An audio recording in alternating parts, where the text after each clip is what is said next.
I'm gonna wait for my Tor browser to fucking work here. Should have my voice, your voice. Yep. Hopefully it works. Alright, stream is online. We are live. Let's see. Alright, so I'm gonna actually send you the link to this, and then we're gonna actually start talking. It's so unprofessional, isn't it? Oh, yeah, absolutely. Alright. Yes. I guess we just keep going here then. Hey everyone, it's Commander Red. Welcome to the Black Flag Revolutionaries YouTube channel. With me, I've got Ethan Steele. Yeah. We're hello? going. Go on. Today we're just going to go over some news, and then after that, just a basic discussion about the revolution.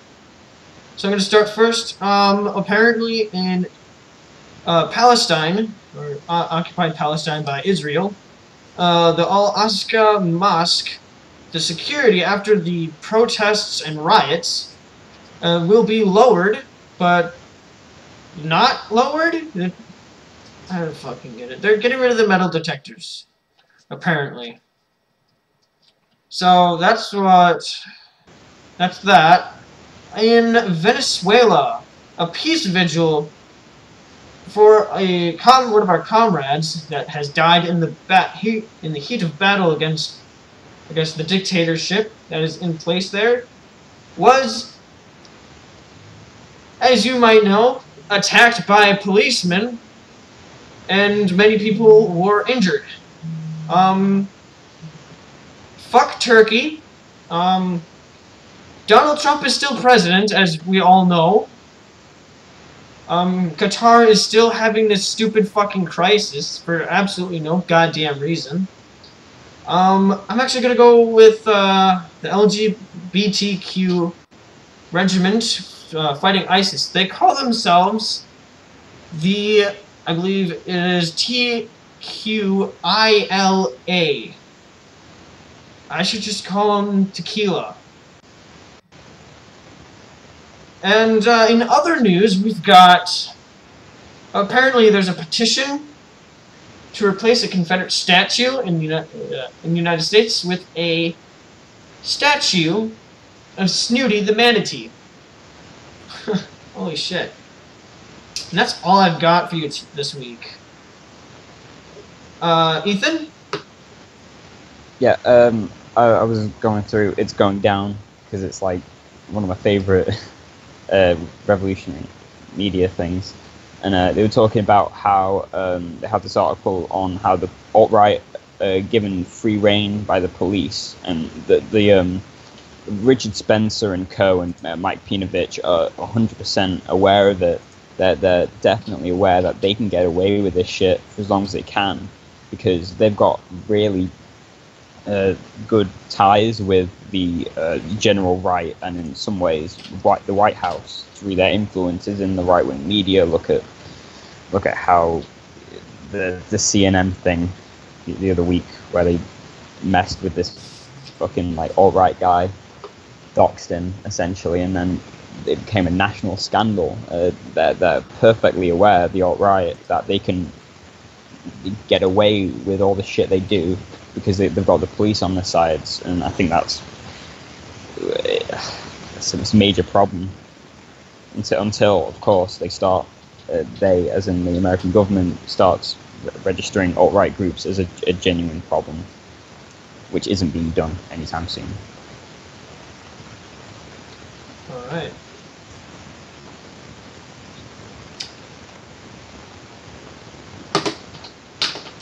Alright, you have anything else? Is that it? Not much, really. Alright. Yeah, basically, America's in a shithole. England is starting to become like... Well, England and America are starting to become basically the next... How you say... Germany in World War II. Or at least pre-World War II, prior World War One. Yeah. It's England, as you can tell from my accent. I'm from England, and I think we're the most heavily surveillance planet country on the planet, which is, you know, fucking insane. Yeah, for all we know, you could be watched right now. You could, of course, be watched right now as the stream is going on. Yeah, I could be, essentially. The brand new Margaret Thatcher, aka Theresa May, who is being hailed by liberals, of course, because she's a woman and what have you, despite the fact that she's a piece of shit. She's bringing in a bunch of shit to stop proxies from being a thing in this country. She wants to stop open source software, which is a software developer is insulting. Absolutely. And she wants to put some heavy restrictions on the internet, which is worrying stuff. Yeah, I'm still learning. I'm actually in school for software development, and that alone seems scary to me because I like using open source software. Right now, I'm actually using open source software to live stream because it's free, and I don't have much money. I can't believe that. Yeah, it's a weird thing because open source is the future, really, and it is. If you're a communist or an anarchist or whatever, and you're not using some sort of open source software, you know, what are you doing? Yeah, find them. Yeah. Even if, I mean, some open source software, I mean, you have to pay for it, but it's. If I were to choose from closed source or open source, I would definitely choose open source, because then I'd be able to look into it and see how it's made. Yeah, and the decentralization of it as well helps a lot. Yeah. A good place to go if you want to find some open source software, like open broadcast software, is try to go and look on SourceForge. Best place to find I guess, not local, but like small startups for open source software. That's one of the websites she wants to get rid of. Yeah. SourceForge and GitHub. And she's probably going to be able to do it. It's just like, it's insulting. You know? Yeah. Sometimes I don't understand if these people know what open source even means. Sometimes I don't know if they know what any of this highly technological language is just going over their heads. Yeah. So that's what I think. She's using the heavy authoritarian stuff that she's pushing as a way to counteract quote unquote terrorism.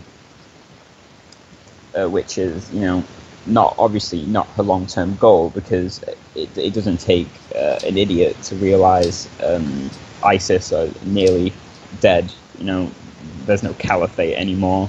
There's just a few pockets here and there in Syria, and she's really doing it as a way to just be authoritarian. Yeah, same here in America. The same thing is going on here in America, but it's not the same exact thing. They're trying to get rid of net neutrality, which is basically, hey, you're on the ANCOM website, or you're on that. If you're on, I guess some parts of the web where they don't want you to be, they're gonna slow you down, or they're even just cut that off right away.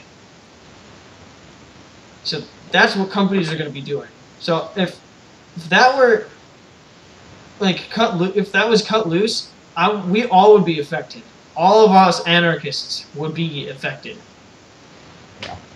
So it's not just an American thing when it comes to net neutrality.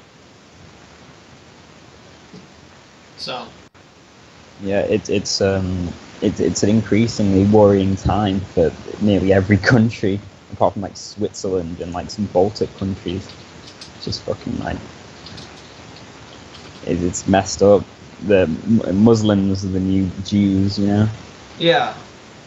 As a Jewish person, it's like I've gone through some anti-Semitism, but like nowhere near Islamophobia and just blatant racism anymore. It's just like apart from the odd thing with the left and Zionism, even though I'm not a Zionist myself, and people presuming I'm one. Yeah. Yeah. Shit like that. It's just like. Yeah, I've never really gotten any. Since I understand that I'm white, I understand that. Yeah, I don't really have any, like. Because I understand my privilege. I'm not taking advantage of that shit. And I don't have any Jewish, I don't have any, like, that underclass, or the underclass, the quote-unquote underclass, I guess, genes in my blood. And that's not, it's not there, and they're gonna say I'm a perfect person, except for the fact that I might be a little ginger, here and there, but... You know, I mean, I've gotten jokes about being a ginger. Being a ginger, it's just, it's not. I've not really experienced what discrimination actually feels like. And the thing is, I don't really want to feel it, but I want to understand that feeling. Oh yeah. And understanding is how I can reach out and help people. It's really what I'm working for. So that I can have that solidarity with my comrades when I'm on the battlefield. So, you know? Yeah, absolutely. It's just like it's the axioms of oppression are a very complex thing, and so you know, a privilege theory. Yeah. Yeah. I mean. Yeah, people are saying going to be like, well, what about that one cop that's like, he looks like almost the whitest guy, but apparently he's black. Like, he's got like 18% black in it. Yeah. Yeah, but he's still a cop. Oh yeah, yeah. I think I'm not black myself, and neither are you, but it's quite obvious. Lots of black cops are called race traitors as well as the regular class traitor within the far left community, because you know, that's what they are. That black cops are essentially fighting against their own race, which is, you know, how they're viewed, and I'm sure they don't view it that way themselves, but still.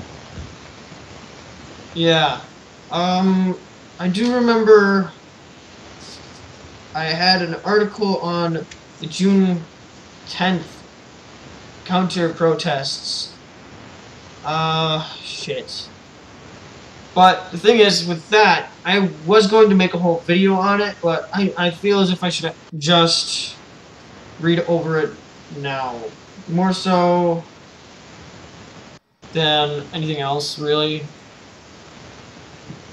But I really don't have the time to look that up, since I'm actually live streaming right now. I should have beforehand went to that, but that's the thing. When this is the first live stream the real live stream I've had. Yeah. Of doing this, I really have no fear about putting that out. So. But it's just. I gotta put that thought in there that, hey, I'm gonna screw up sometimes. This is a live stream. I'm live. This is everything I might say will be on there forever. So I always gotta watch what I'm saying. Gotta make sure what I'm saying is right. Most definitely. Because if I say if I accidentally say something that's misogynistic or just ignorant, to everyone else in the revolution, I'm gonna feel like a dunce. Yeah. And I don't like.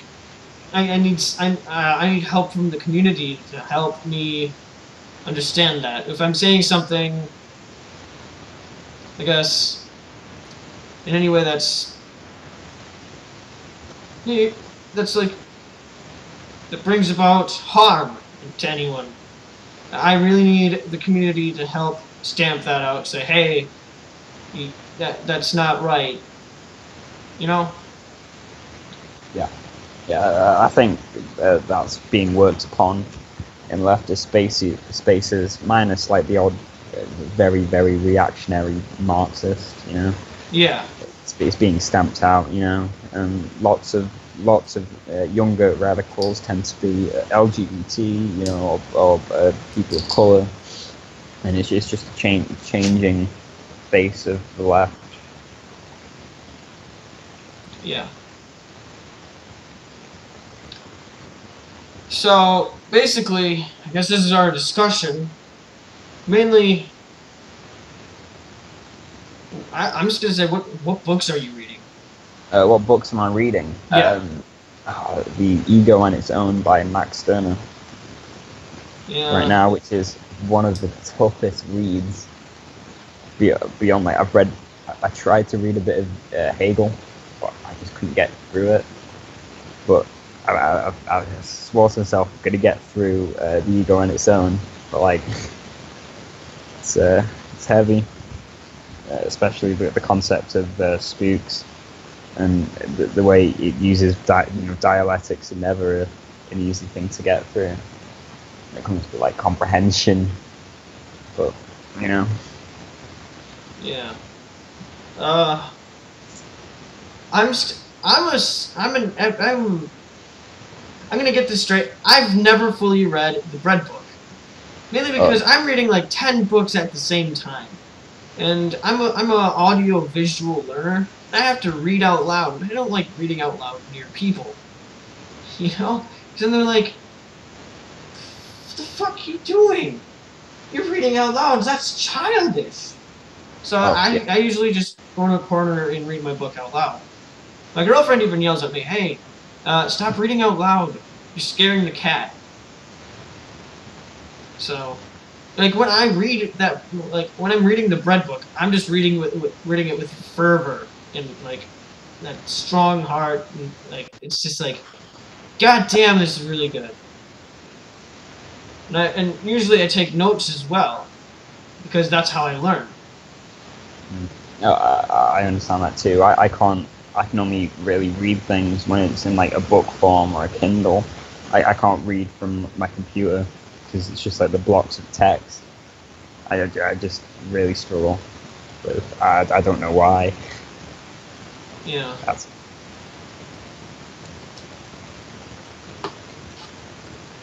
Yeah, it's a struggle I am trying to conquer. It's the thing that's preventing me. It's one of the many things that's it's more of a blockade in my education. Mm. And I'm really trying to get back into the school thing, because where else am I to go but learn? Yeah.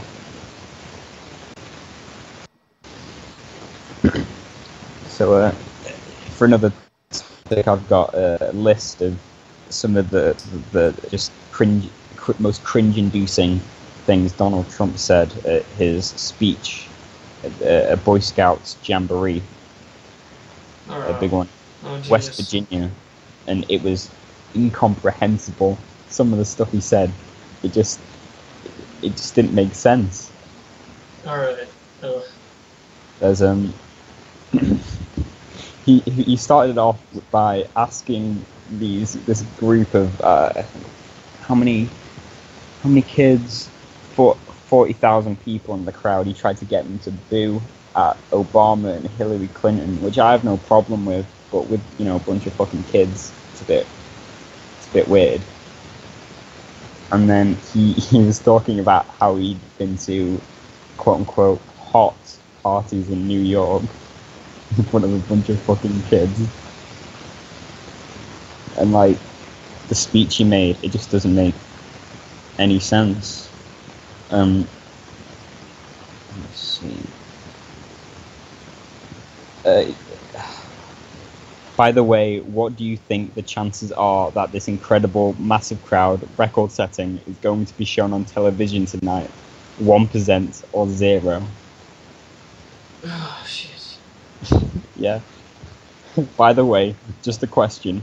Did President Obama ever come to a jamboree? Oh, Jesus. Yeah, he said some just... boy, you have a lot of people here. The press will say it's about 200 people. It looks more like about 45,000 people. You set a record today. You set a record. It's just... That's dumb. Yeah, it's dumb. The thing is, I actually know, like, the record. The thing is, I wasn't in the Boy Scouts, and I was taught, spoke the flag kind of shit, but I actually know the record for the National Jamboree. It was It was the actual 100th year anniversary. And that was actually around 200 million, I believe. Shit. It was it was at least 1 million, maybe 2 million. But it was Donald Trump is most ill-informed potato. It's more of a he looks like a fucking sweet potato that has like rabbit fur glued on top of it. Yeah. Fucking tart bag. God. Yeah, it's just I'm pretty sure he makes up most of the shit he says. Like when he's on stage, he makes it up. Well, that's what actors do. They just pull shit out of their ass. Yeah, because like it's just garbled. No one can write this, read through it, and be like, that makes sense. Jesus Christ! Like he was taught to think at the moment because he's a reality TV star.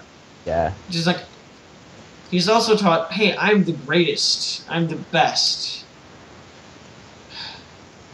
Yeah, this is a good one because he's sort of like a garbled, semi-inspirational quote, and then he puts a little political spin on it. So I have to tell you what we did, in all fairness, is an unbelievable tribute to you and all of the other millions and millions of people that came out and voted for Make America Great Again. Because I don't know how many Boy Scouts who will be in that crowd were 18 at all. None of them. None of them. None of them. The actual rules are once you're 18, you become an adult. Yeah, exactly. And you can't at all be like Boy Scout.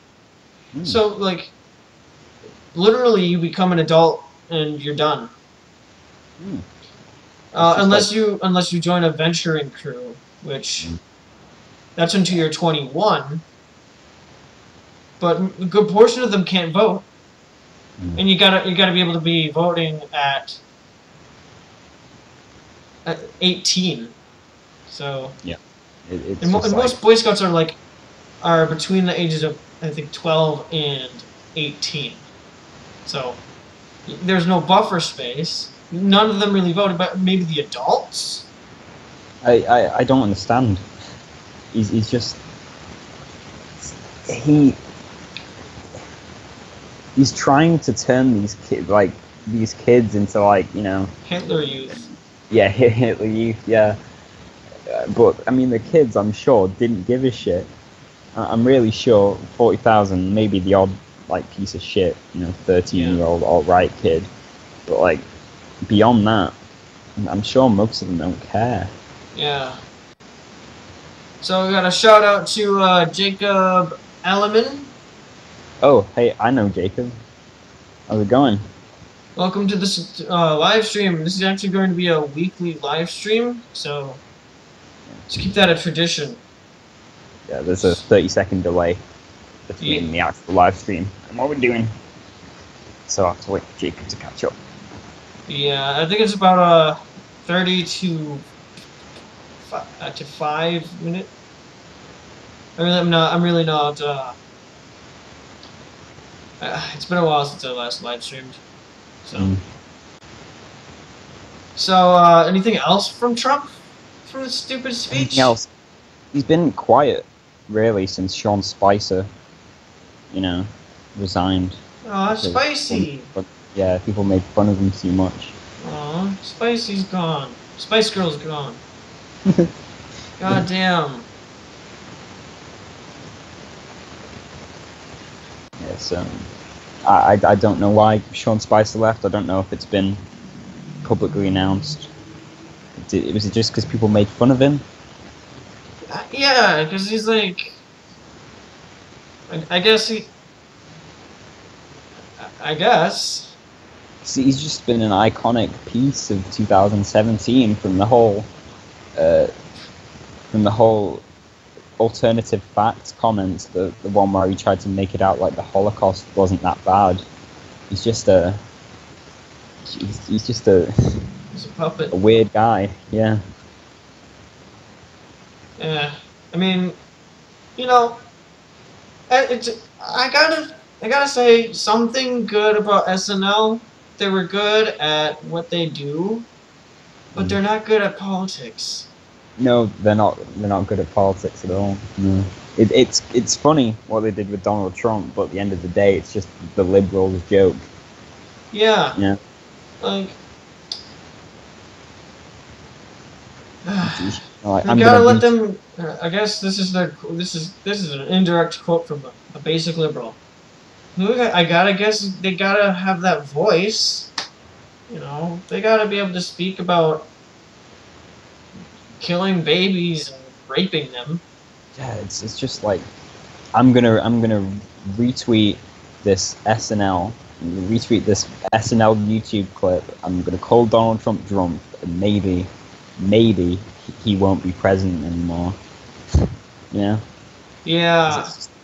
But they're looking at the problem and being like, wow, this is shit. Not looking at how to solve that problem beyond like Speak. insults, beyond like Twitter insults. Where Now I'm gonna even go a step further than that. I mean, their approach is, let's go outside of a building and hold a sign and yell. Yeah. You do understand that building is insulated. Yeah. They can see you, but they can have the drapes, they can have the soundproofing. They don't need to see you.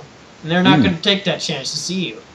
They're not going to take that chance to listen to you, because people have that thing that's like, oh hey, you're speaking bad about me. I'm just not going to listen. But Yeah. they can't exactly not listen when you've stormed the fucking offices. Yeah, I mean, Same. I think direct action. I believe action speaks louder than words. But when liberals say, "Oh yeah, I believe in that too," when they hear action, when they think action, they think, "Oh, protests." No, that's speech. Those are words. Yeah, it's. And I try to emphasize that a lot. Yeah, it was interesting. When I was 3rd of June last year, I and a couple hundred comrades, we stopped a nationalist group called the English Defence League from rallying in the city of Liverpool, and there was about 70 of them. They weren't much of a threat. Yeah, we were put initially into. We were forced to take off our masks and everything. And we were put into a cordoned off area where this group, a British group called United Against Fascism, who were very much just a liberal group who, did the fucking signs for a bit. The EDL weren't out at this point, and then there were the red flags and stuff, and I was with them a bit. And then we got wind of where they were meeting in a pub. And then we cornered them there, but the people who had the signs, they were doing fuck all. They really were. We being the anti-fascists, there was about 400 of us, including civilians civilians. It's a weird way of putting it. Including just regular people who were on their lunch break, in their suits or their t-shirts or whatever, and just came, yelled at cops and fascists. And like, what I saw that day was a bunch of fucking liberals stood there not doing too much to actually help actual people who gave a shit, doing, standing there showing fascists that they're not welcome in a city. That's very, very proud of its multiculturalism. I had a bottle thrown at me, a glass bottle thrown at me by a fascist. This was in a police cordoned off area. Just threw it over a police shoulder, hit me in the chest. A police officer watched as that happened. I said, said to the police officer, if I did that, you'd nick me, you'd arrest me. But what are you going to do about them? The police officer just stared forward and just said, I didn't see them. Can you see them? Exactly. I can't do anything. And at that moment, I lost it at the cop. I really did. Yeah, the thing is, I mean, I've been pulled over multiple times, many times by cops. The thing is, cops don't give a shit. They really don't. They're not serving and protecting. They're perpetrating, they're perpetuating this stuff. They're trying to put forth a perpetual agenda of arresting people, getting money, and then putting that shitty money back into the jails and the prisons. It's shit.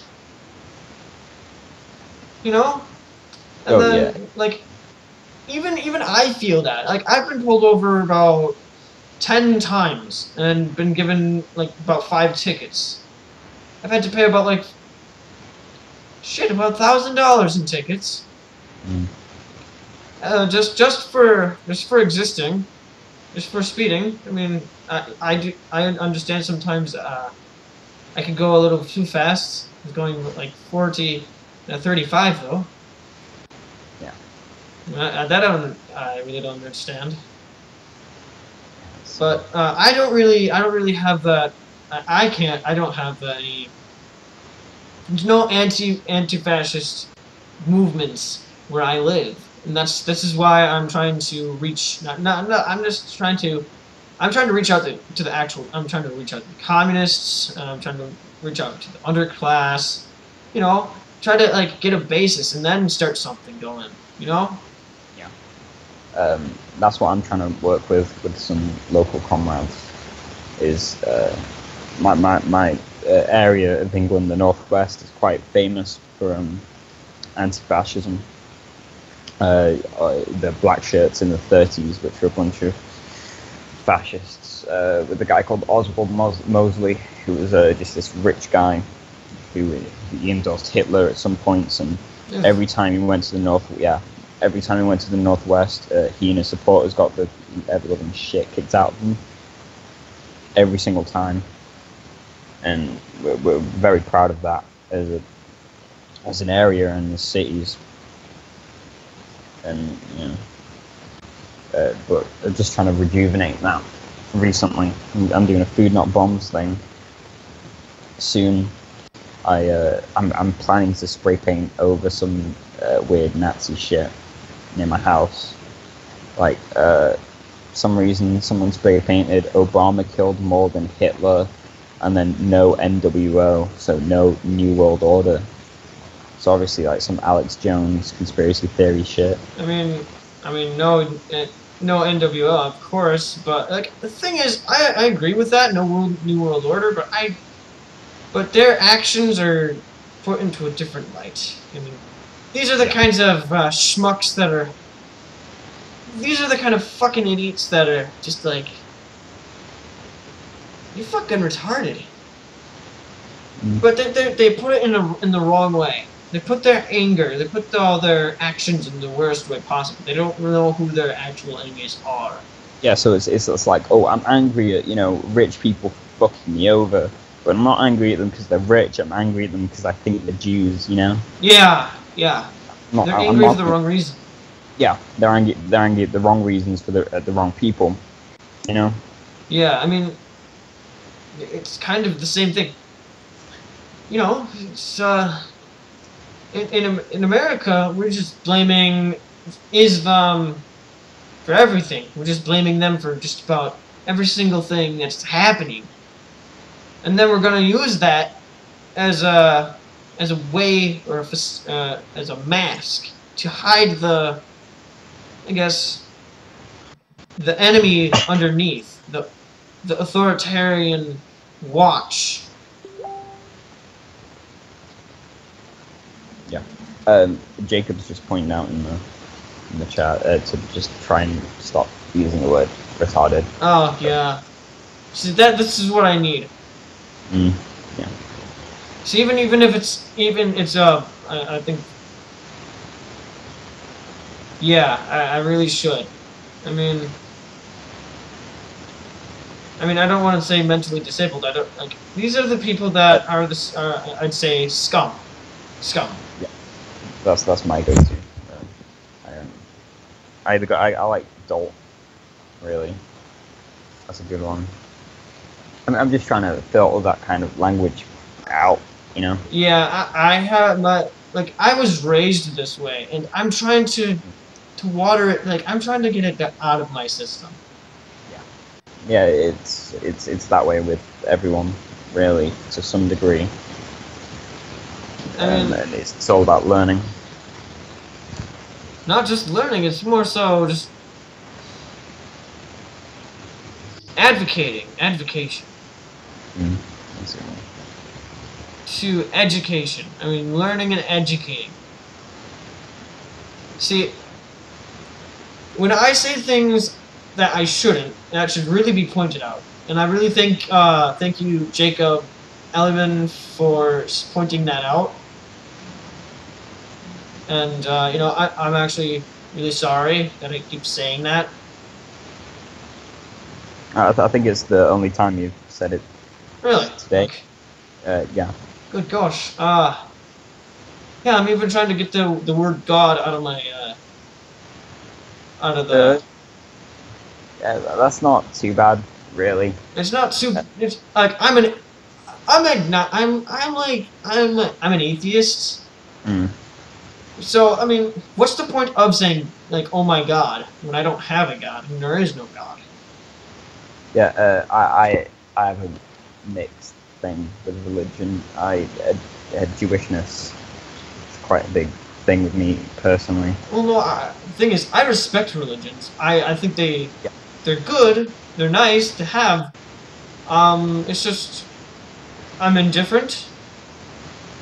Yeah, it's a tricky thing, because, I grew up most of my life thinking, there's no God and stuff. I don't care, but the more I've thought about it, which comes down to just like a nihilistic mindset, and maybe it's better for me emotionally, and this fear of just existential dread, and to replace that with just like maybe there's some sort of substance, which I think religion provides better than other things. Yeah. I'm not 100% sold on it yet, but I'm working on it. I'm only sort of parentally Jewish. My family haven't practiced for a couple of generations, so I'm probably going to try and bring that back if I ever have kids, which I don't know about. Yeah. Respect for religion, get respect. Yeah. There's no point in being like a dick about it, Yeah. About, I hate every religion, blah blah blah. It's like, just let people believe what they want as long as it doesn't hurt people. Yeah. It's like some of the worst fucking people I know are like atheists, and that's where lots of alt-right people come involved. Yeah, Bill Maher is is one of the most famous atheists out there, and he's quite the dick. Yeah, he's quite the dick. I used to like watching his show, quite often, but then I was like, really? it just kept getting worse and worse.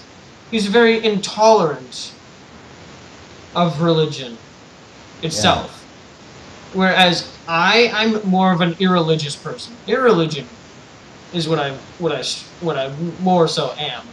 Like, I don't care. Like, Yeah, it's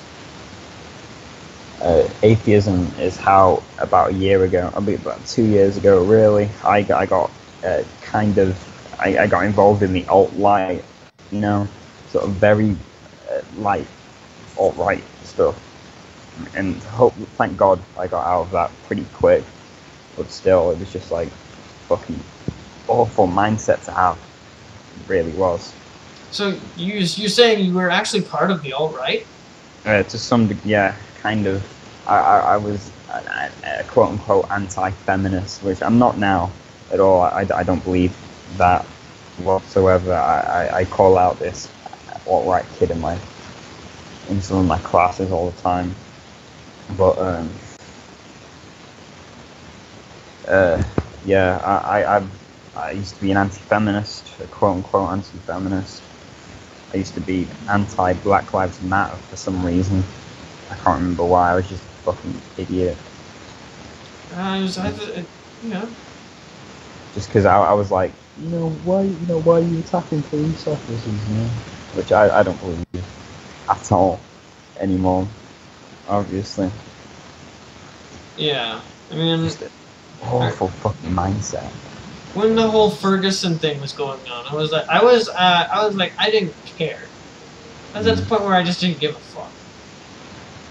Like,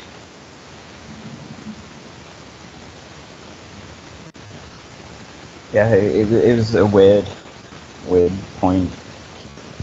I essentially convinced my then girlfriend to be anti-feminist as well, which is a disgusting thing now I think about it. Looking back on it like a year later, it's just a shitty thing to do. I've self-crit a lot since then. The Ancom group was a big part of that. yeah. Really. Yeah. So when actually did you make the big transition to being an anarcho-communist? I flirted prior to becoming an anarchist with communism. I read the manifesto and stuff. I was very much interested in it, and then I joined the Ancom group, and that really changed my mindset on all of it. This is when I was then girlfriend broke up with me, and I was a fucking mopey idiot. And then I joined that group, and I was like, wow, this is just a better mindset to have. And seeing all these reasons for why everything I believe is fucking wrong. I watched Bad Mouse Productions, which is a YouTube channel I really like. He goes through anti-feminists and alt-right YouTubers like Sargon of Akkad and stuff, and basically debunks all their shit. Yes. That helped a lot. Speaking of famous YouTubers that I guess did you hear? I don't remember her name, but I guess she was very pro feminism and very pro LGBTQ. Yeah, something. Yeah, and then all of a sudden I hear some shit going on with her. Oh yeah, she said some really transphobic shit on Twitter. Which how on earth could you be so pro? She Or was that a facade? No, it wasn't. She put a couple videos up of her saying, "Oh, I've taken the red pill," which is an alt-right jargon for I've become an anti-feminist or whatever. Or it's used in the sense of the Matrix. So you take the red pill and you see things for how they are, and that is it's a woman's world and stuff. Yeah. Yeah, she said that. She did 2 videos on it. She's been talking with a bunch of alt-right YouTubers. She's dating one, actually. She's dating, what's his name? Chris Reagan, who you might have seen the song he did, which was Punch a Nazi, which is a parody of Antifa. Did you hear that one? No, I really don't pay attention to fashy songs, really. Oh, it was being posted in the Ancom group, and lots of people were laughing at it. It's just a parody of a Lady Gaga song, Paparazzi, where it was Punch a Nazi and it's making fun of Antifa, which is a stupid. It was a stupid song, and it wasn't very nuanced or anything. And she started dating him about a month and a bit ago, and now she's all this transphobic shit. So yeah, she's been abandoned by all of her existing fans at this point. I mean, I know at first I was a little bit put off by the feminism, but then when I was like, I didn't understand it. There's the thing. I really didn't understand it. Yeah, I didn't either, honestly. It's like I was more of like, I don't give a shit liberal. I wasn't really liberal, but I was just like, I don't give a shit about anything, really. I was that kind of person I was about like 2 or 3 years ago. I didn't give a shit. Like, I was raised in a very upscale family, and I'm gonna say that right now. I was basically hand-fed food, and I'm like, I can't do this anymore. Last year I was like, I can't do this anymore.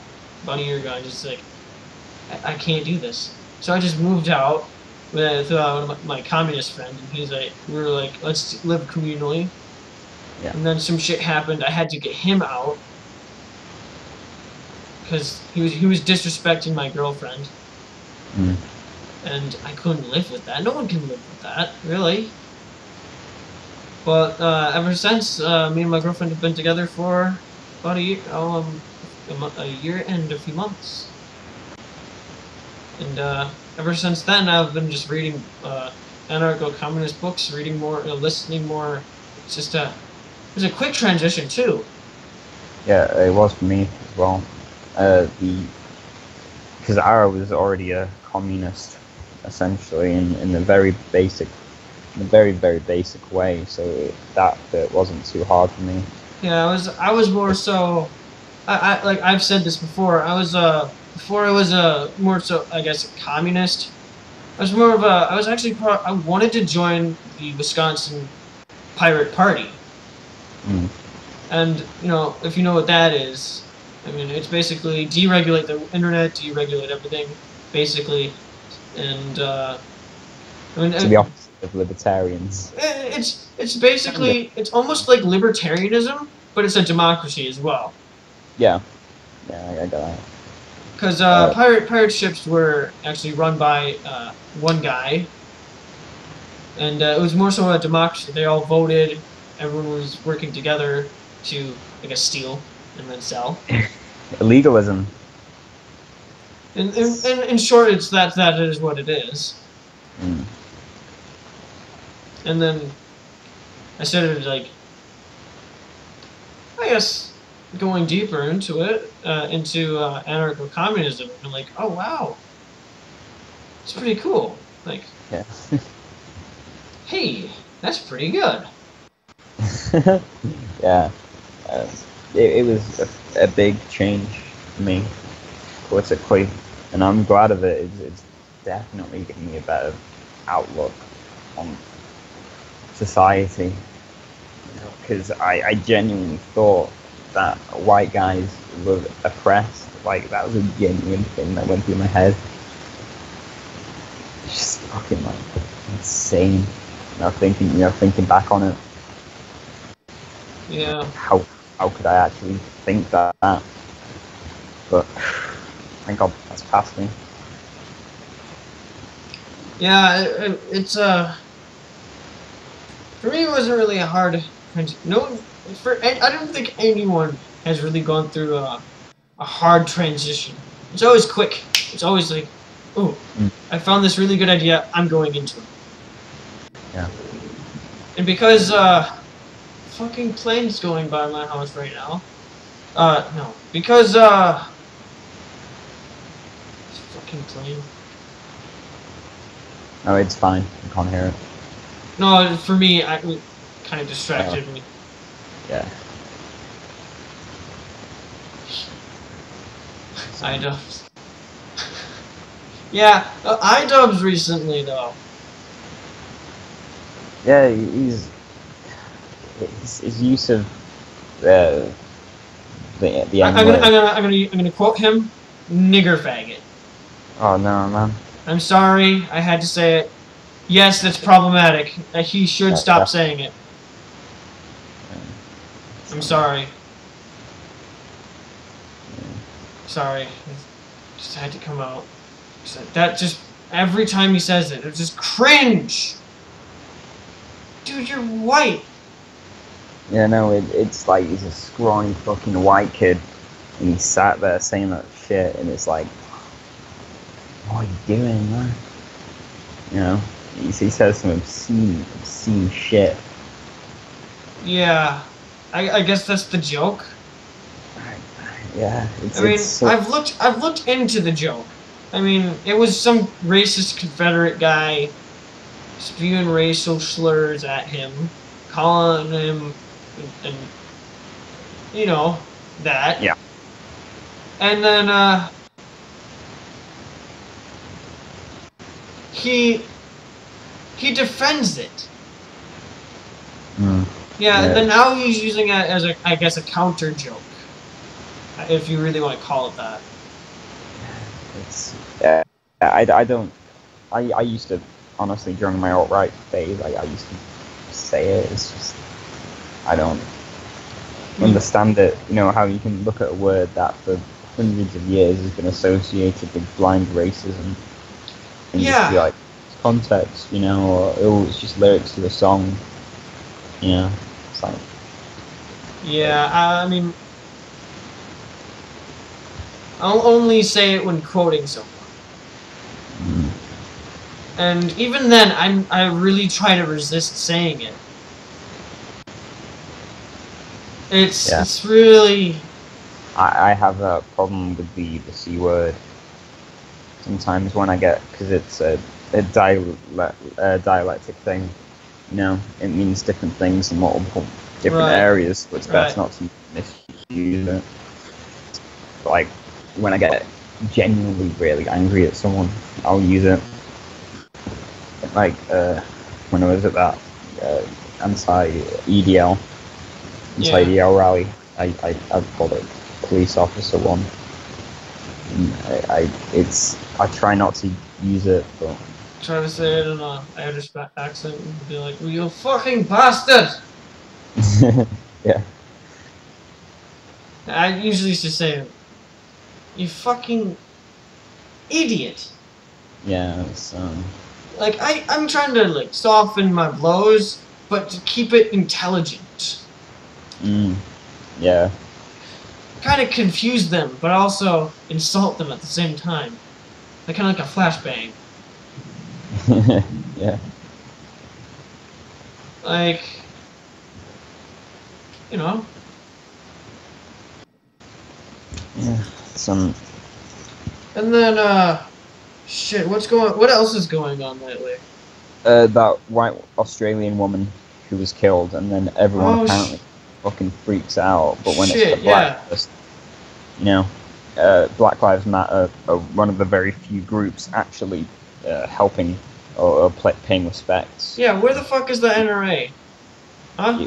That's what people were saying when Philando Castile was his murderer was acquitted. You know, where's the fucking NRA when it's a man who was killed despite saying he was carrying a weapon.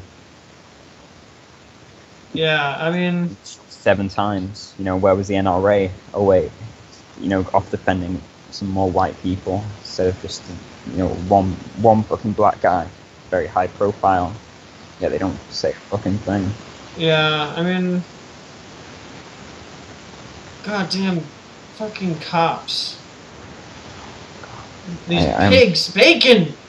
This is why, I mean, I mean, I got into a little bit of a heated discussion with, I guess, Green Anarchist about how I like pigs and I like bacon.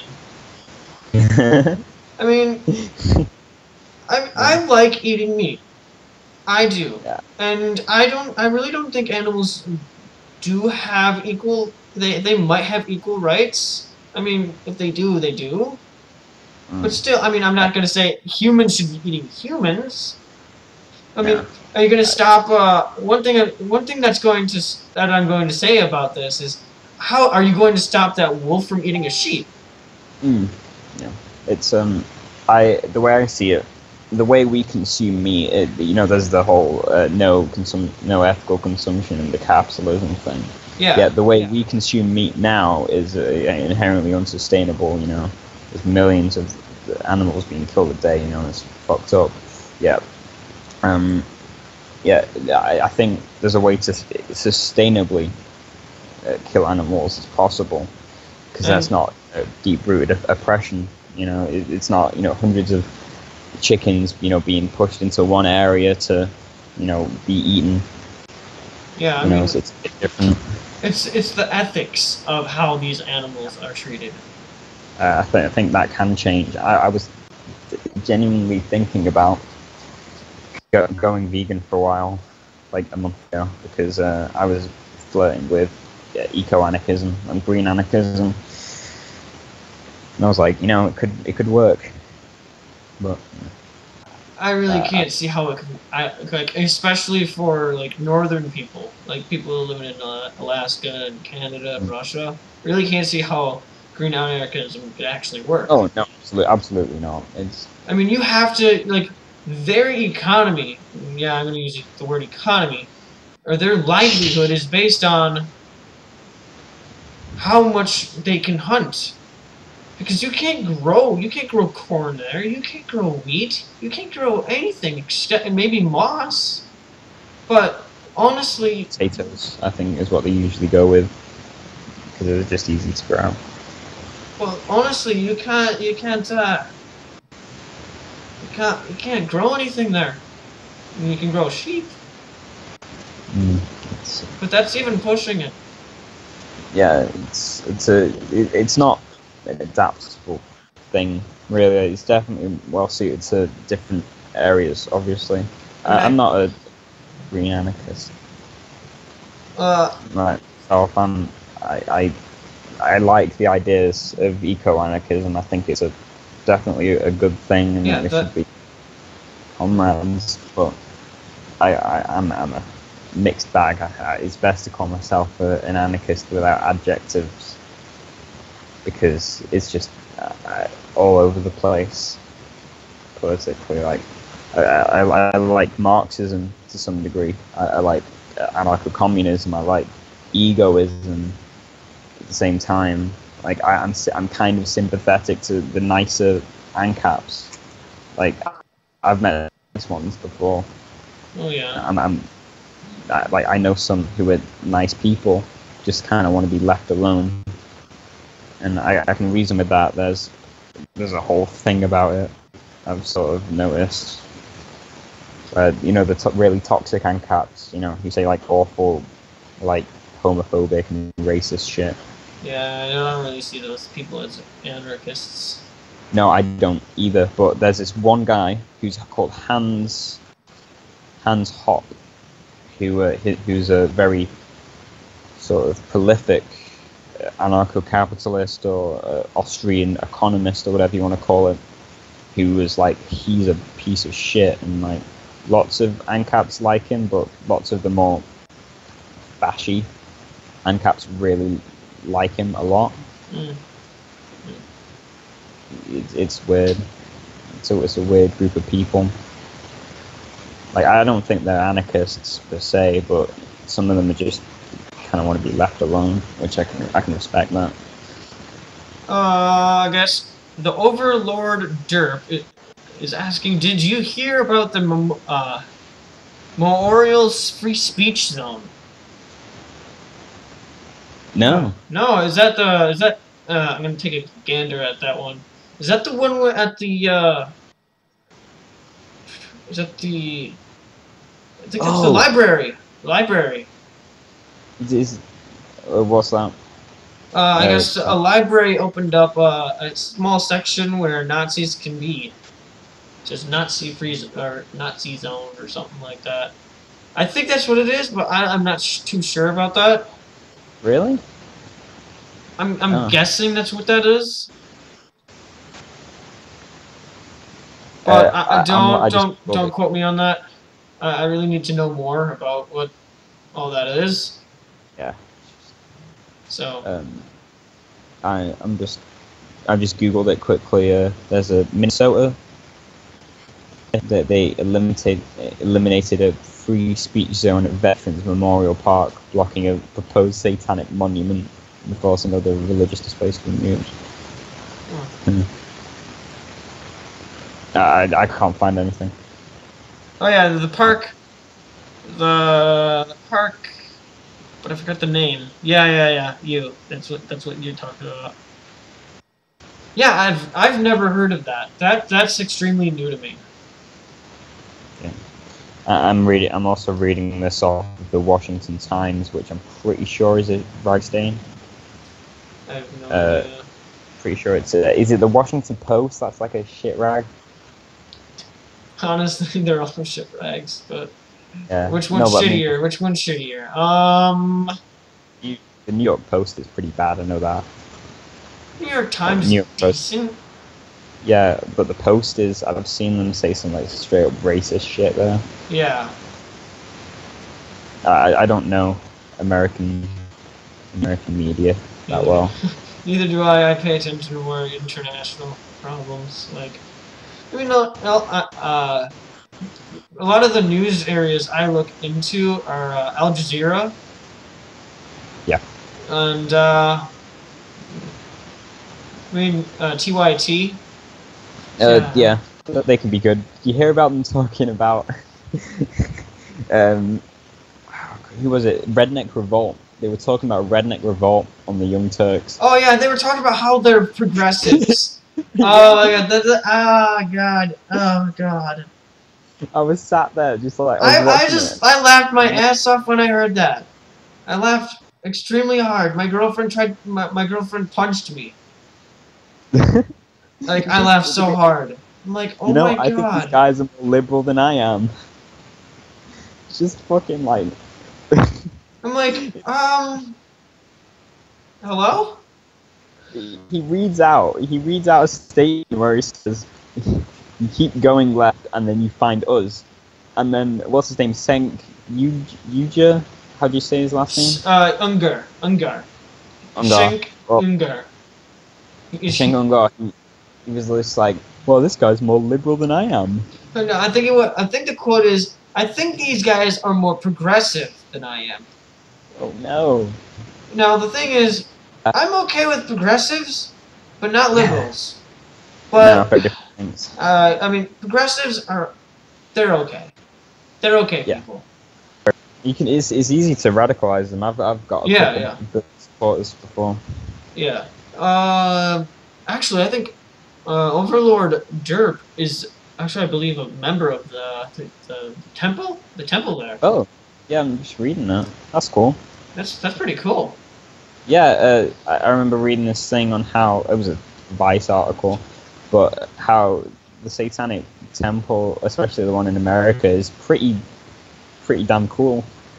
They're essentially just atheists who use it as a metaphor. It's quite interesting, and they're bringing queer. There's lots of queer inclusive stuff there, which is pretty cool. Yeah, I mean, I actually know nothing. I know little to nothing about the satanic anything really. It seems more of a paganistic thing more than satanic. Yeah, let's Google the 7 tenets. Read the 7 tenets. They're great. I will when I'm done with the bread book. Damn, I'm stuck on it. No, here they are. I've got a list of them here. Okay, look, didn't Schenk say that they were liberal? More, yeah. Yeah. It's just like, What the fuck, Shank? You're fucking stupid. yeah, a group of people. I mean, Vice did it. Vice covered Redneck Revolt better than. Vice Yeah, is and pretty. that's Vice is another good one, but you yeah, have to Vice pay is good. for it sometimes, and they're always like a few weeks late on the gun. Definitely. But you know, the guy who funded him started it, Gavin McGuinness. He's like an alt-right piece of shit now. Really? Yeah, he started the Proud Boys. What? Really? The guy that started Vice is part of the. He started the Proud Boys. Oh, yeah. Fuck me. Yeah, I've got the 7 tenets of Satanism here, the Satanic Temple. Read them off. Number 1, one should strive to act with compassion and empathy towards all creatures in accordance with reason.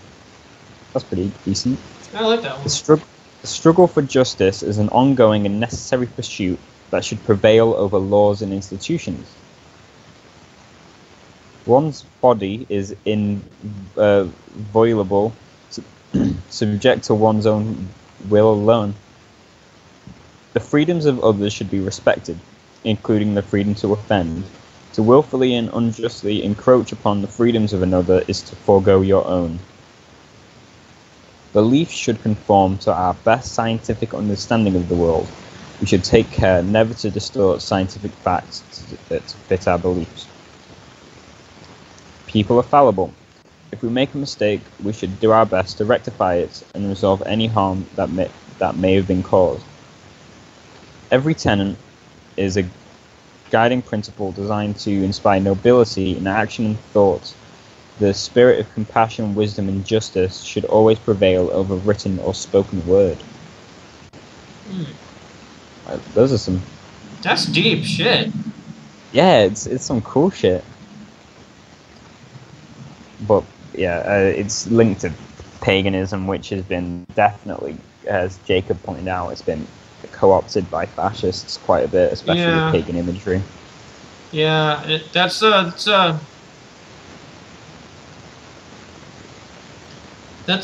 really. It's really interesting. Interesting, but like, it's really sad how paganism became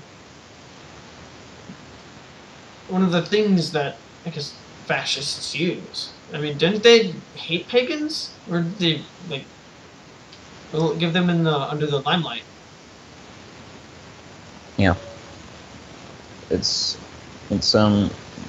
actually quite. I didn't expect it to be that cool in the Satanic Temple. Yeah, that was interesting. I've heard that they're a lot more progressive than other pagans. Like I'm pretty sure there's a pagan sort of bit of the alt-right, which I remember someone talking about. It was the Conjure House, who's an egoist communist guy. He was talking about the pagan alt-right and some like the weird shit they believe. Something about pineapple. It's literally like pineapple white supremacy. What he was preaching. Yeah, it was like the white supremacy of fruit. The Philippines? What? Pineapple just brings up the idea of Philippines. Go on. Yeah, let me find the tweets. He was like, yeah, here we go. Should be here in a second. Sorry, just trying to get it. Yeah, it was like weird. He was like pineapples are oriental stuff, you know. We should only use pure fruit, like the ones we grow here. Some just weird shit. Let me get one tweet from him. Yeah. Senator Kid Rock is exactly what we needed to unite the Juggalo and non-Juggalo factions of non-traditional modern American nativism. What? That's an alt-right, alt-right pagan guy. That they really are just like a whole other world of just like weird stuff. Yeah. I guess one of our comrades from BFR is messaging me on Facebook about this standing Oh, temple. that's cool.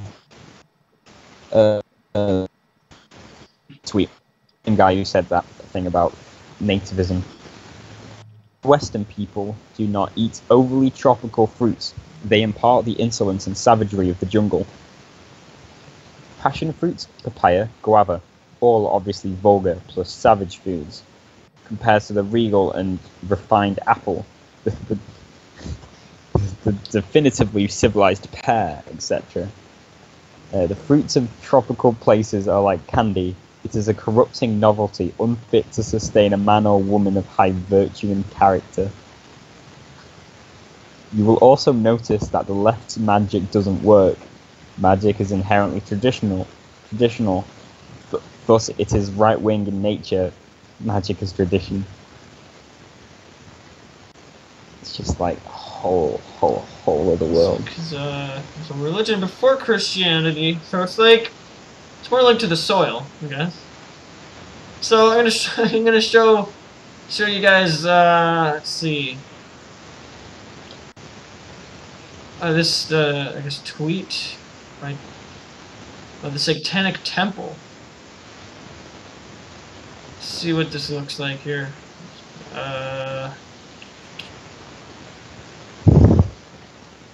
Come on, work. All right. Never mind that. Should be a window capture. Satanic Temple. And fuck. It's black. Lovely. If I full screen that, maybe? No. It's not working. Alright, I will not able to do that yet. But I will try next time to actually get that to work. So, see what's going on here. Fascists believe in some fucking weird, unfounded shit. Yeah. Yeah, I mean, they're fascists. Yeah, the George Soros thing is one of those just crazy, just, as Jacob said, unfounded shit. Yeah. Because it's just like, how can you believe that a man who's like a banker and a very, very, very rich person would want to fund far left radicals? Yeah. Just, Well, the thing is, they don't understand the fact that they think that communism, or just communism in general, is about making everything owned by the government. Which yeah. it really isn't. It's more so giving that power to the people. Hmm. I mean, I know that to be true. There's all this George Soros thing. Is like there's no base for it. No, lots of it is based in anti-Semitism. Yeah. Yeah, it's like, oh, you know, it's the idea that A, Jews are controlling the banks, and B, Jews are all communists. That myth. Yeah. Because like, I think it's I can't remember whose quote it is. It's some old-timey fascist. It might have been Hitler, where he's saying, but you know, banking and communism are two sides of the same Jewish coin, which is just like, it's like that's the shit they believe. That's what they think. Yeah, that you know, we're simultaneously you know, controlling the banks, you know, controlling the media and stuff. Yeah, we also want to get rid of those banks. Yeah, I don't get it. No one with a right mind gets it, and it's kind of dumb. Nah. So, like, we were talking before about, like, Ungar. I'm trying to pronounce the shit out of that name, butchering it.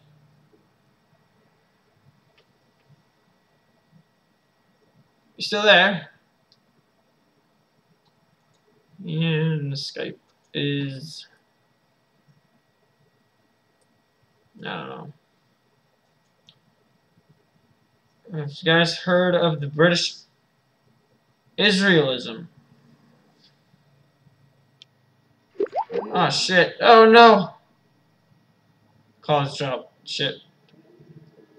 No, I actually haven't. Oh shit.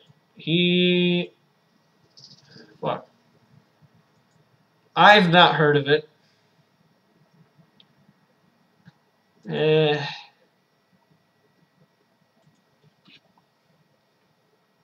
But educate me. I am really lost with that. What that actually is.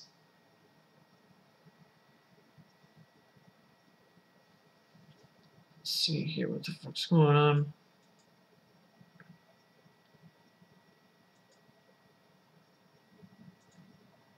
Fuck.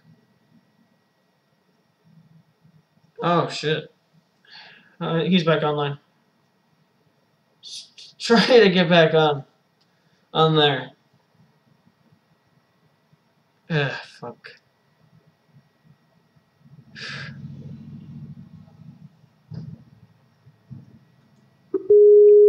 Let's see if this will work. Hello. Oh god. There you go. Sorry, my internet died for a second. I out of nowhere. Nah, it's fine. Just absolutely, just 100% crashed. So I got two cameras going on right now. I got one for the live stream and one for Skyping with you. But That's cool. I could turn off the one that I'm talking to you with. No, that wasn't the problem. It was my computer. Right. Oh, okay. Well, no, like just to get another shot. Because right now the live stream's getting a full shot of my room here. Yeah. And that's giving like a full profile to like cops and shit. Mm.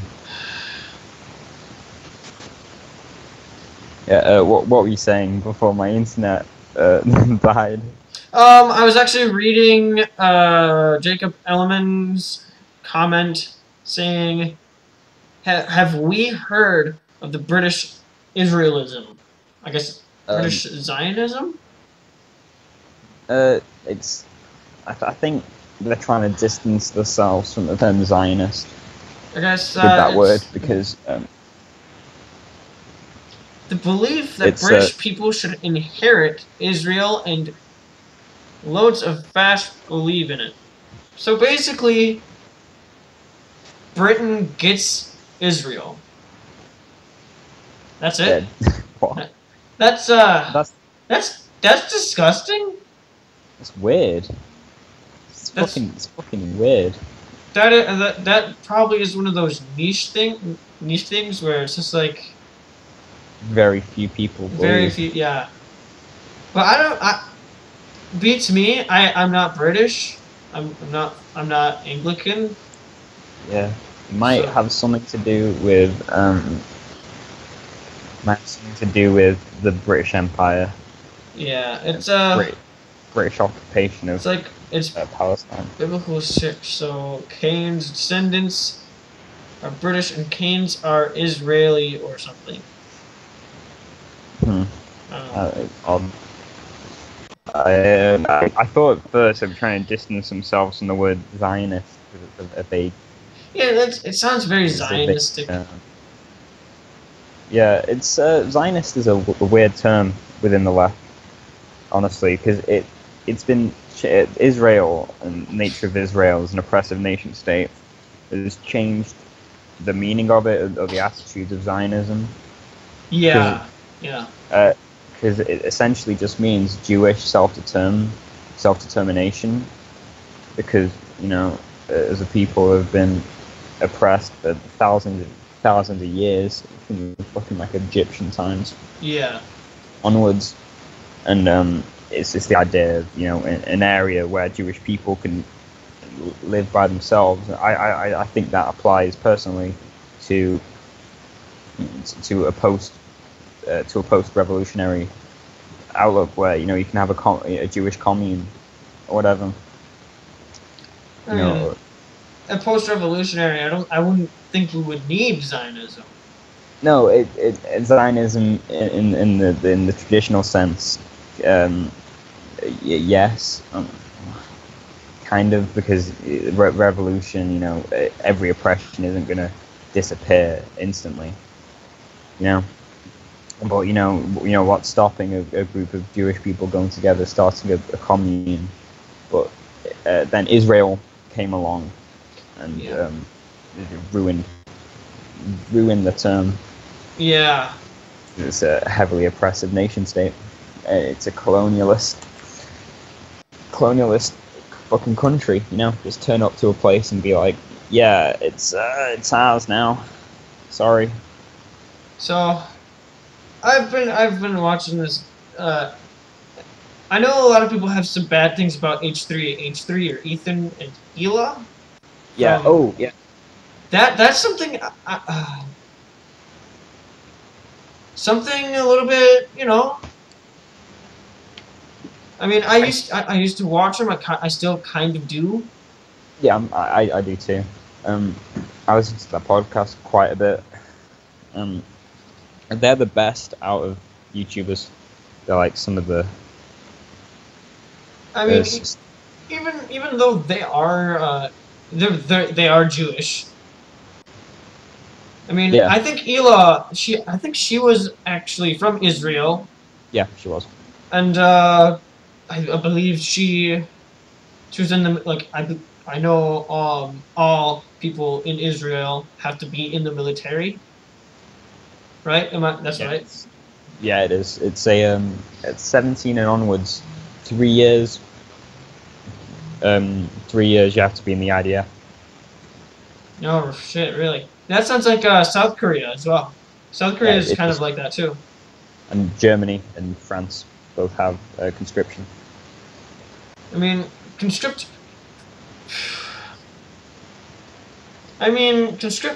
soldiers. It's not a bad idea. Yeah. It's not really a bad idea. That's how the USSR was.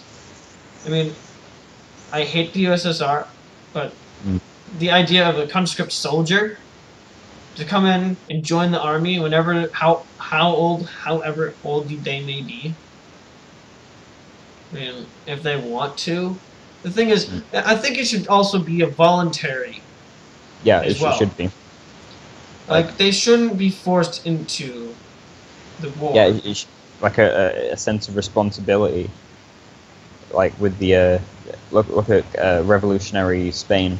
Yes. You know, people weren't conscripted into the POUM or the international brigades. They felt, you know, I'm going to go fight for communism. I'm going to fight against fascism, and I'm going to do that in an unhierarchical fashion.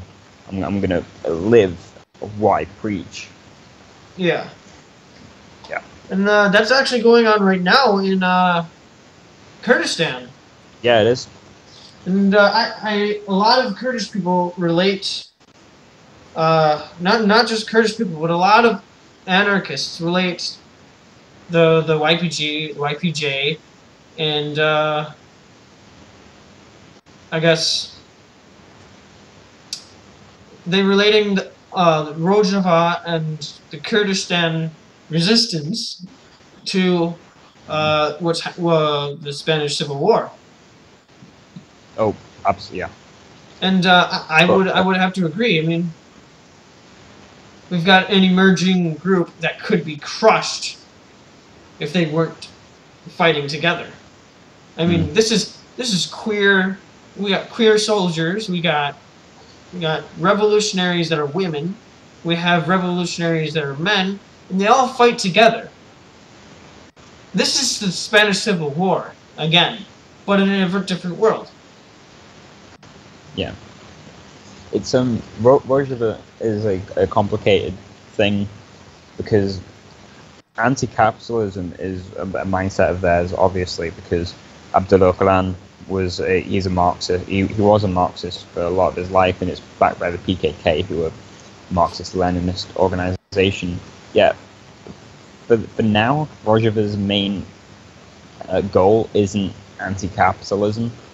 To say that they're not currently looking out to dismantle capitalism and stuff, because their main problem is ISIS and Daesh.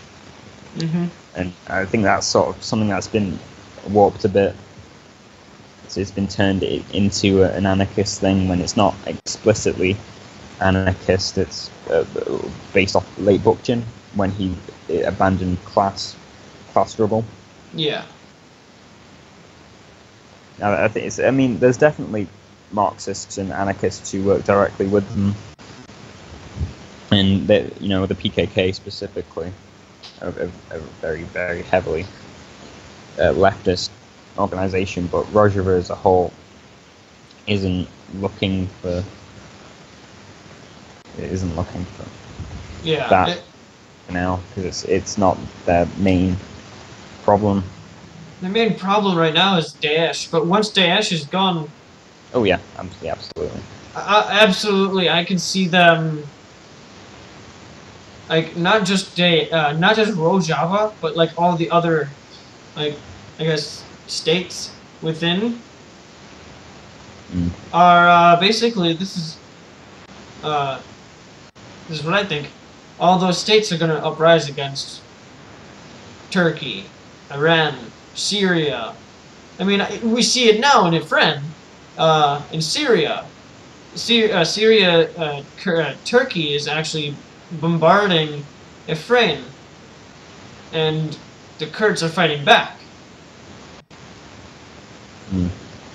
Yeah, it's the Kurds are genuinely a very, very oppressed people. It's like, especially by Turkey, that in the 90s when the first Gulf War was going on, Turkey was physically gassing Kurds, which is something that's never really brought up too much.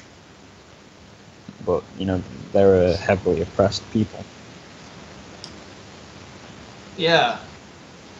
I mean, let's say the Daesh is gone. All of ISIS is gone. What happens then? There's the void. I mean, at that point, Turkey would probably try to invade. Yeah. Because Turkey is essentially, at this point, ISIS, the country. Because Turkey constantly input. They take Turkish soldiers. They give them to ISIS. They give ISIS weapons. They're known to give ISIS weapons. Yet we don't. No countries talk about this. England makes a big point out of refusing to give out lists of people who can be considered countries that can be considered funding ISIS, like Qatar and Saudi Arabia, simply because out of fear, essentially. And it's just like when ISIS have gone from Syria, the main problem then is Turkey. Yeah. And there's, I think it's Afrin. Afrin, yeah. Yeah, Afrin's being attacked by Turkey right now. Screwed up. Yeah, and then Turkey supports Qatar. Yep, Qatar supports. Turkey supports ISIS. Qatar, I guess, supports ISIS. Yeah. Who supports? I mean, Qatar is being attacked politically by Egypt, Saudi Arabia, and Bahrain, and the UAE, which they all of those countries also support ISIS and Daesh and much more other extremists. So it's Saudi Arabia. It's like the pot calling the kettle black kind of thing. Yeah, it is. So Saudi Arabia has been proven to fund extreme radical Islamic fundamentalist extremism into England specifically. Yeah, they being the government refuse to talk about it. Mm-hmm. It's really just. You see, Yeah, and you see what we need what we actually do need is a revolution in Saudi Arabia. Once Saudi, like I could see, once Saudi Arabia is like disassembled, and I don't know too much about it, honestly. neither do I. But I could, if I could say this, if Saudi Arabia falls to the revolution first, I would actually think that most others would fall would follow with it. I mean, Saudi Arabia is one of the most oil-rich countries in the world. Yeah, and that's why Britain's so scared, and other countries are so scared about pointing out their extremism, is because they've got like a monopoly. Yeah. On oil and weapons. Yeah, I mean, this is if the people in Saudi Arabia could be radicalized, as I have, as you have, as everyone else has been radicalized, then, and only then, can we actually see change in Saudi Arabia. Yeah.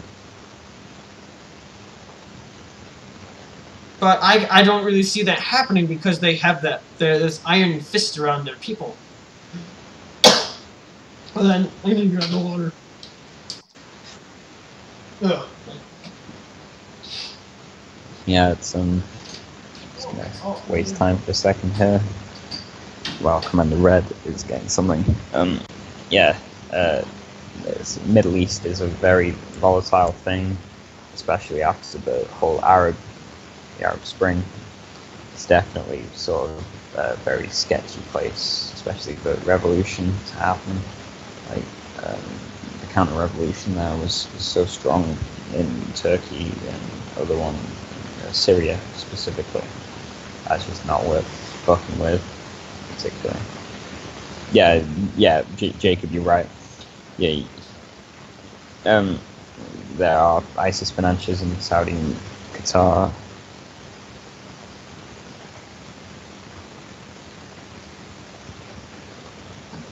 Yeah.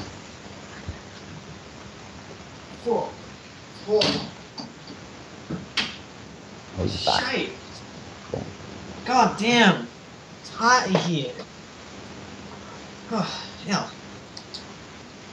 Oh, shit. Sorry about that. No, it's alright. I kept them occupied. Alright.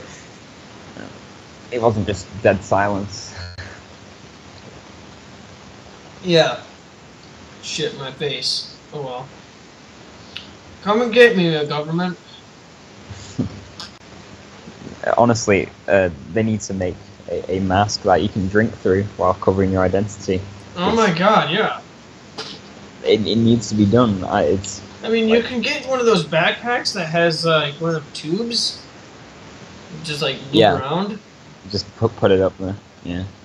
So I guess Jacob is saying it seems Bahrain would have certainly ISIS financiers in Saudi Arabia and Qatar. It seems Bahrain would have happened first. I think that's for the revolution. Yeah, for the revolution, I could see that happening first in Bahrain. But it's all due to Shia-Sunni divide rather than the class struggle. Like if a revolution happened in the UK, say it would be done by working class, like the 2011 riots in the Middle East. Yeah. The 2011 riots were a reaction to a black man killed by the police. Yeah, it was co-opted by people who just wanted to break shit, which I have no problem with, honestly. But yeah, those were interesting. I was out of the country at the time, so I was just watching on the news. Yeah. These, like, you're probably thinking, damn, I wish I could be there. Not then. Oh yeah, but like that was around the time when you were a fascist. No, it was a couple of years before that, when I was younger. Yeah. See, but I could be wrong. They've made clothing that reflects flash photos from paparazzi or stuff. Well, here's the thing. I'm wearing such a thing. I mean, I got this little blue line around my hoodie. I mean, but my cameras aren't flash photography. Yeah, there's like it's like I remember seeing it. I want to drink my goddamn tea. No, but yeah, baklava. I'm saying that wrong. I know I am. Yeah, baklava's the food. Yeah, I mean, I wish I had one. Wait, shit, do I? Oh, balaclava. Yeah, I can finally live like I'm a fucking member of the Raw. I mean, you know? I can tie a shemagh.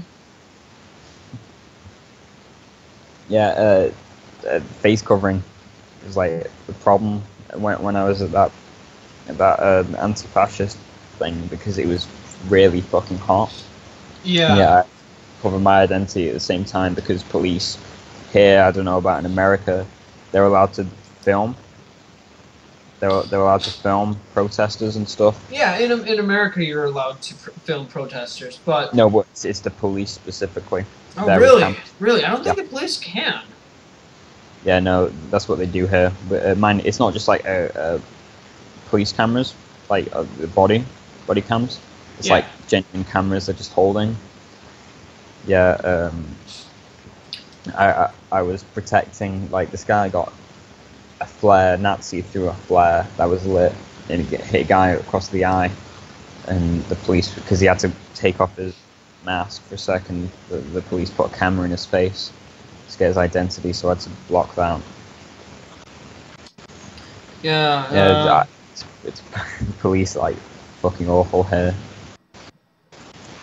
Like they're mainly just like posh twats. They really are. Like, mainly middle class people in the police, at least. Like, it's not working class per se. They tend to be definitely more middle upper class. Yeah. Alright, so it's... Oh, fuck it. Fuck it. Fuck. My face is already out there. They killed a guy in Hackney, someone else earlier this year. Yeah, they did. I literally have a balaclava. I mean... I could show you guys how to make this shit. I mean, I stole this from... Well, I didn't... Yeah, actually I did. I should have a balaclava in here somewhere, along with a bulletproof vest, a combat suit, and something else. I'm gonna say gas mask. They took that. Nice. From the place that I work at. That's cool. I mean, they're capitalist gay rights shit. Ugh. Fuck that. Rainbow pride. Your rainbow capitalism. Fuck that shit. Yeah, fuck it. See, what I'm doing is with these stickers thing. I'm just gonna take these stickers, and put them on like emergency phones around the campus of the city I live in. Yeah, I've got. I think somewhere in the room I'm in right now, I've got a balaclava, a gas mask, a combat suit, and a bulletproof vest, which is a weird combination for a British person. But it's from my dad. Used to do private security. In Russia, just after the Iron Curtain fell. Yeah, got shot at quite a bit. Yeah, I really don't have much. I mean, I'm more of I like being a fast, light person, so I usually put on my black pants, my hiking boots, long socks, and black shirt and a... Yeah, I've got a big black hoodie and a face, just something to cover my face with. Usually, I need glasses, but I don't have enough shit for them. Yeah, I know it's a bad thing to wear contacts during raids because pepper spray is used a lot. Yeah. But especially in Berkeley. Oh yeah. Yeah, I remember. That was about a year ago, or was it Yeah, well, 6 months or a year ago? yeah, about six. Oh, well, the UC Berkeley one with Milo. Yeah, no, I believe this was the alt-right. Some guy, it was like a bunch of ANCAPs and anarchists getting at it. Wait, ANCAP's doing something. I Since know, I know, right? But ANCAPs are actually fighting ANCON. that's crazy. Yeah, it was the one where it was more so ANCAPs that were also fashy.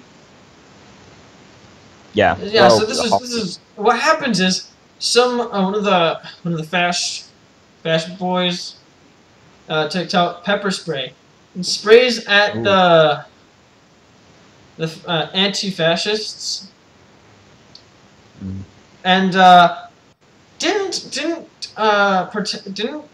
calculate the wind, Oh, I saw that. Yeah. and Yeah. it came back and it hit an old man in the face. I saw that. Mace in the face. Mace in the face. Yeah, and then it turned out that the guy that got pepper sprayed was being like super racist, right? Yeah, yeah. Well, yeah. Backlash, bitch. Hurts. Yeah, he kept saying some racist shit to people, and then he accidentally gets Actually gets his pepper sprayed. one of his friends. One of his friends gets pepper sprayed. And then the come on and fight me guy pisses his pants. That was like about 6 months ago. I think it was. That was when that person got punched, Yeah. right? Yeah. Yeah. I remember doing an interview with them. Oh, where, the guy with Pepe the Frog pin. Yeah. That was January, I believe. Yeah, no, Nathan D'Amigo, the Identity Europa guy, I think. He punched a person in the face with dreadlocks, but it was a pretty like controversial thing. I thought you were talking about Spencer. No. It's something else. It was on the Berkeley. It was a Berkeley thing. Yeah. Face Louise. I did an interview with him for someone. I've still got it somewhere actually. Yeah, and the alt-right started calling it equal fights for equal rights or something. But it's stupid. That was a bad one actually, because there wasn't a specific winner for that one, you know? When it comes down to those kind of things, I don't really see any winner. No, yeah. Yeah, unless the only one I could see as a good win was the G20, because cops were running from us. I wasn't there, and I can't say for sure, but it's a freaking war zone out there. Oh yeah. I'm in it to win, and I've been reading. I've actually read through a whole fucking book, and it's The Art of War by Sun Tzu. Ooh, that's a good one. And basically, you gotta prepare to win, and you don't prepare to fight. You prepare to win. Is basically all Sun Tzu is saying. Yeah. If you aren't ready to, if you go to the places where you can fight and win, then you know you will win. And this is where I come in with my strategist mind. Like, why have a just giant battle and have a stalemate when we can have many battles against small enemies and have better outcomes? Yeah. I mean, it's the point of having a giant, large battle. The whole thing, left book thing about that. Do you remember about Louise, the person who got punched. Yeah. They had dreadlocks, which was a very controversial thing within the left because they were white, very much so. Yeah, I mean, they had green anarchist flags. Yeah, some people interpreted that as anarcho-primitivism.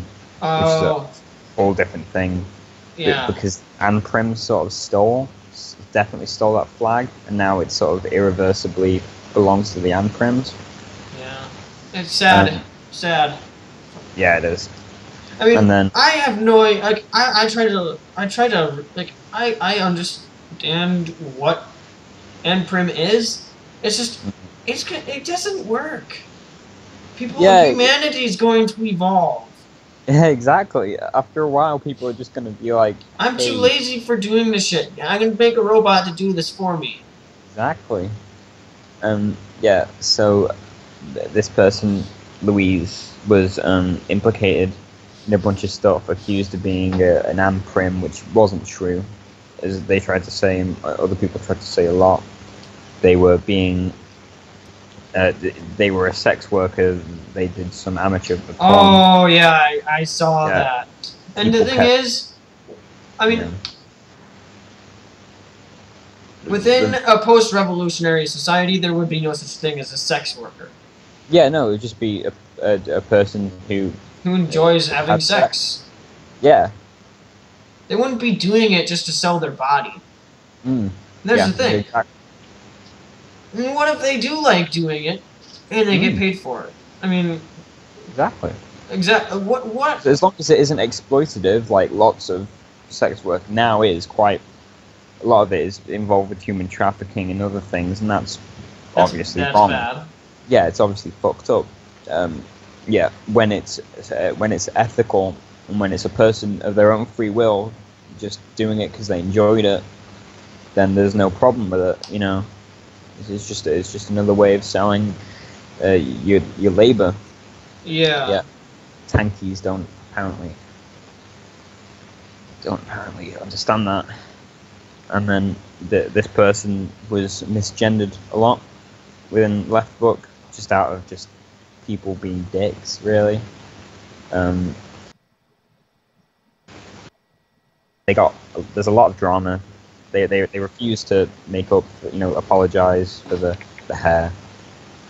So lots of black people weren't, or people of color weren't particularly into that.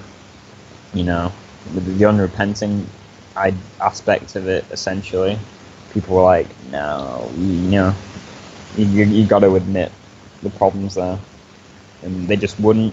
I think they eventually got kicked out of ANCOM. Really? Yeah. I mean, I can't remember what. I honestly, since I'm an anarchist, I really believe that if you want to have dreadlocks, I mean, you should. I mean, But yeah, if it does something that's like it's a ritual thing, well then yeah, I mean then they shouldn't have dreadlocks, right? Yeah. But I mean, I'm gonna say this, and I know I might as well regret it just 5 seconds after I've said it, but I mean, the African culture has been appropriated by every single culture, and it's not just the thing is black culture, American black cultures. You gotta be a basketball player. You gotta speak like how a basketball player speaks. You gotta speak like you gotta speak the way that the black or the people of color speak. You can't speak the other way. But I believe you should speak however the hell you want, and I think you shouldn't be forced into a job market that you're going to be doomed to fail in. Yeah. It's I think that lots of that comes down to, especially the basketball stereotype thing. That comes down to simply material conditions of them being forced into very, very impoverished areas due to the backlash of decades and decades of Jim Crow laws, and then on top of slavery. So they can't get a very particularly good education because money's not being put into schools in the ghettos. you know, so they can't get a good education, so they sort of hold on to things like basketball as a way to sort of, you know, survive in those conditions. And I think that's something that's overlooked. Yeah. I believe the stream is a few minutes off. Is it? Yeah. No, it looks like it. Yeah. Yeah, because I believe Jacob is saying, like, when I was talking about quick lightning fast, like, skirmishes are much more important than large conflicts. Yeah, I didn't.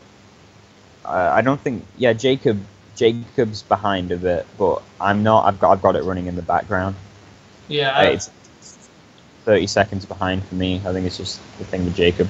Yeah, he might be a few minutes off. Yeah, Jacob was had to, I think, leave Ancom for a bit after the whole Louise thing. The what? Really? Yeah, which sucked. And then they came back. Wait, no, they didn't leave. They just sort of took a step back for a while, and then came back again, and then got shouted out by some members, some admin's girlfriend. He's like super tanky, and then got sort of ganged up on. That's what I remember, at least. A bit hazy.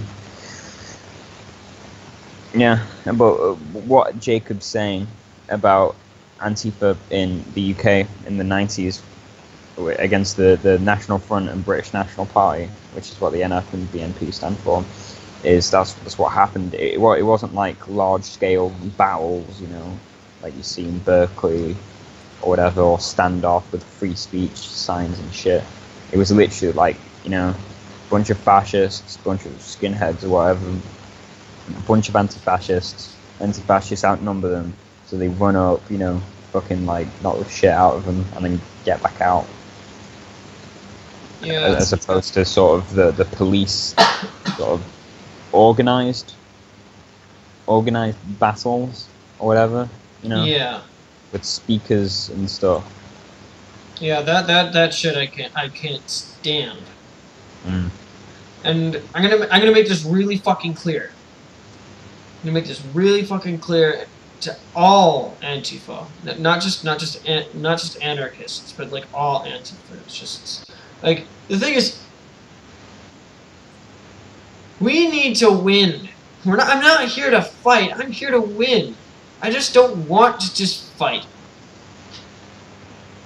Fight to win, not fight to fight. I mean, come on. I mean, yeah, I know you guys want to fight, because I know one of our comrades on BFR here. He's one of those guys that's like, I don't like backing down from fights, but there are times that I know you have to retreat. There are times that retreat has to happen in order to save lives. I mean, you know. Yeah, it's definitely necessary. Sometimes you have to admit defeat. You know, and go beyond the whole pride of, you know, we won this, and instead sort of be like, okay, we did this wrong, and to sort of learn from that. Yeah. And thing is, I've not been to riots. I've not cared to. I'm not close enough to the battlefield. And if I were to, and if I were close enough, and when I mean close enough, like, I'd say about half hour drive. Mm-hmm. But if one of those large scale battles were to happen, I would try to at least take some kind of charge and lead everyone out, and then try to move the battlefield to a small scale thing. Yeah.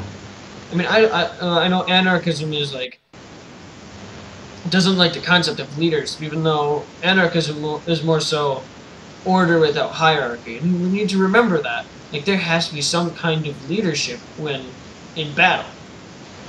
I mean, Makhnovia did have a commander, and that is one of the few nations that have ever existed that actually is ANCOM. Mm. Oh yeah, Jacob paused it a few times, so he's probably a minute or two. Yeah, it looks like it. That's fine. About like 5 minutes. But yeah, your strategist in me doesn't want to fight, but the tactician, but the fighter in me says like, hey, I want to fight these fights. Yeah, we also, people always forget you always need medics. Yeah. Like I think is it the IWW who in America they tend to have street medics. Yeah, I believe Stuff so. like that. Yeah. The International World Workers of the World. Yeah. Yeah, like they like the guy who got shot. Yeah. Remember that in a Milo thing? Yeah, he was an IWW street medic, and we always need those. Yeah, I mean, I could be a street medic if I really needed to, but I only know I know basic first aid. Yeah, yeah. But we need like dead, people who aren't there to fight specifically, but are there to help people or comrades. Yeah. Fallen because like at the end of the fascist march I was at, I may have mentioned it before, where someone got a flare across their face. Police weren't helping at all, so we had to sort of take it into our own hands and get water and stuff. And we need people looking out in case shit like that happens. As well, in the context of like smaller things, we also need legal people to help with rights and stuff. I mean, a lot of people are very opposed to having a legal advisor when it comes to. But like solicitors and stuff. But they're always good, so it stops you getting arrested, Yeah, Jacob is actually basically he's saying he was wrong, but everyone dogpiled onto him. Oh yeah, I remember that. Jacob did get dogpiled. And I mean, I'm not one to. I mean, I'm a very forgiving person. I mean, I really don't care what your past is. It's just that what we're fighting now is more important than what somebody did 2 days ago, 10 years ago. But I mean, put that into a context where, like, what they've said, not what I mean. You know what I mean? And I'm not saying like this guy, he's Hitler.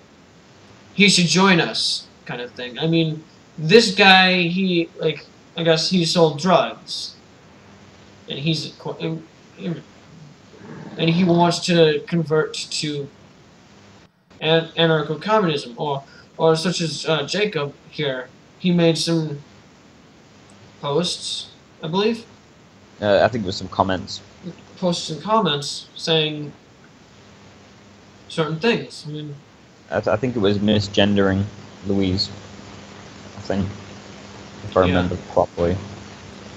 I mean, I'm not one to ever try to misgender. I don't. I mean, I try my damn hardest to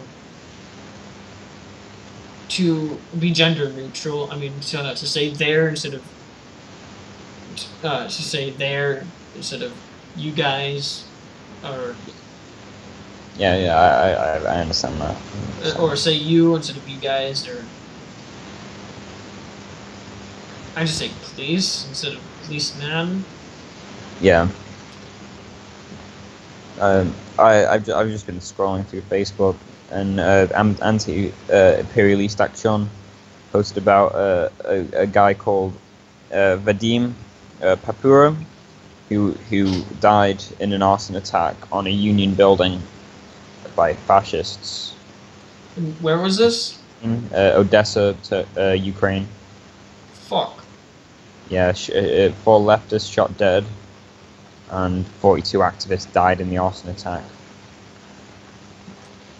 Yeah, and Ukrainian nationalism and what's happening in Ukraine is the big problem. This shit this is the shit we're up against. Yeah, this is The Ukraine. leftist. I mean, this is what all leftists around the world are up against. And the thing is, liberals and progressives they all failed to realize that you can't fight a fascist with words. Words do not hurt a fascist. They're going to deflect off of them, and they're not going to absorb it. Yeah, yeah. Don't do shit really. You can't speak. Yeah, you can't talk to them about it. You can't. Yeah. You can't change their mind at one rally. It takes a long time. It takes a course of months or years in some cases to change your mind on that shit. And there's no point trying to reason with them. Lots of them.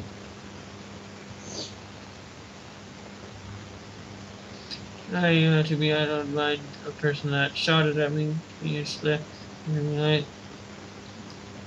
they're nice, and most of the time, but like it was a pretty stressful experience. Green and Black Cross Initiative. What's that? That? Oh, no, in it, it's British slang, isn't it? Oh fuck. Yeah, it's not in it. Not in the. In it. Yeah. It sounds like in it. Yeah, in it. It does. Programming thing. Yeah. Fucking hell! I should have known that. Yeah. I'm like initiative. Programming thing, innit? Yeah, I mean, oh shit! It's been a long time since I actually programmed. Yeah, I make games. Yeah, I mean, I'm gonna strive for I'm gonna be. What I want to do, I want to make VSTs. Oh yeah. For FL Studio. So I'm a very musically affluent person when it comes to shit like that. Oh, same. I make music and games. It's like the only two things I really do. Like I work and then I come home. I talk to you guys on Telegram, and I play video games and I make music. Those are the main things I do. That's basically what I do. Yeah. So, I mean, I program sometimes. I did something back in January to March. I spent a lot of time making a game. That burnt me out though. So I started making music a bit more. Yeah. Electronic or? Acoustic stuff. Oh. Yeah, I have to send you a link sometime. Yeah, I mean, I'll have to send you some links of my shit, but I'm gonna warn you, it's not all that great. And that's the same with mine. That's the thing with a lot of artists. A lot of artists do a self-doubt kind of thing. It's really, they're gonna say that's really shit, when it's really not. But yeah. Sorry, I just saw this video. There's a Trump rally in Youngstown, Ohio, and someone was holding a hammer and sickle flag. Oh shit. And people kept holding "Make America Great Again" signs in front of it because I guess they don't like. They don't like statism. I guess they don't like they don't like free speech. Yeah, I know, right? You know, like my freeze peach. My freeze peach. Yeah, what a bunch of fascists. Well, it's like, yeah, it's just this guy holding a hammer and sickle flag. Yes, that's fine. Yeah. I saw a guy. I saw a picture of I saw a picture of a guy at a Trump rally, and he was wearing a CCCP, Yeah, CCCP, right? CCCP T-shirt, and it's just like him surrounded in Trump. Weird. No, I believe it was at one of his Trump rallies. But Yeah, I could be wrong. they're all over the place.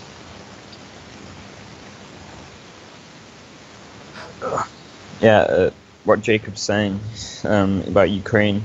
Ukraine's like a major problem. Oh Because, yeah, about almost 10,000 people have died, and no one's giving a shit about it. yeah. Have you watched that documentary about Euromaidan? No, I haven't yet. It talks about them and it makes them look like they're good guys in it. I thought they were good guys for a while until I did a bit of googling, and it turns out they're just Nazis. Mm. Yeah, they're just nationalists and very racists. Yeah, it's weird.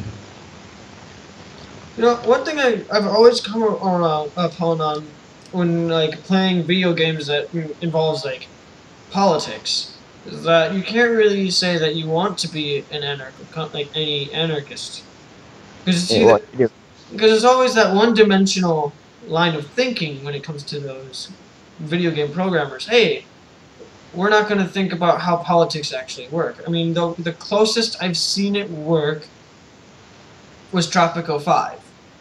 Yeah, But still, then it was the nationalists and the globalists. I mean, there is those other the other ones, but those were like the religious people.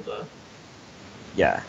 Fallout 4, I think, kind of got it with the. Have you played Fallout 4? No, I know of it. I've seen people play it, of course, but Yeah, I suggest it. I recommend it. But there's a group of people called the Railway, which are essentially the railroad, which are essentially the the railroad of slavery times, where people would go to take slaves. the Underground Railroad. Yeah, it's basically them, but with a different thing within the game, and don't want to spoil shit for you. But yeah, Spoil it anyways. That I really like. For me, I really don't care. yeah, okay. There's like synths, which are like androids.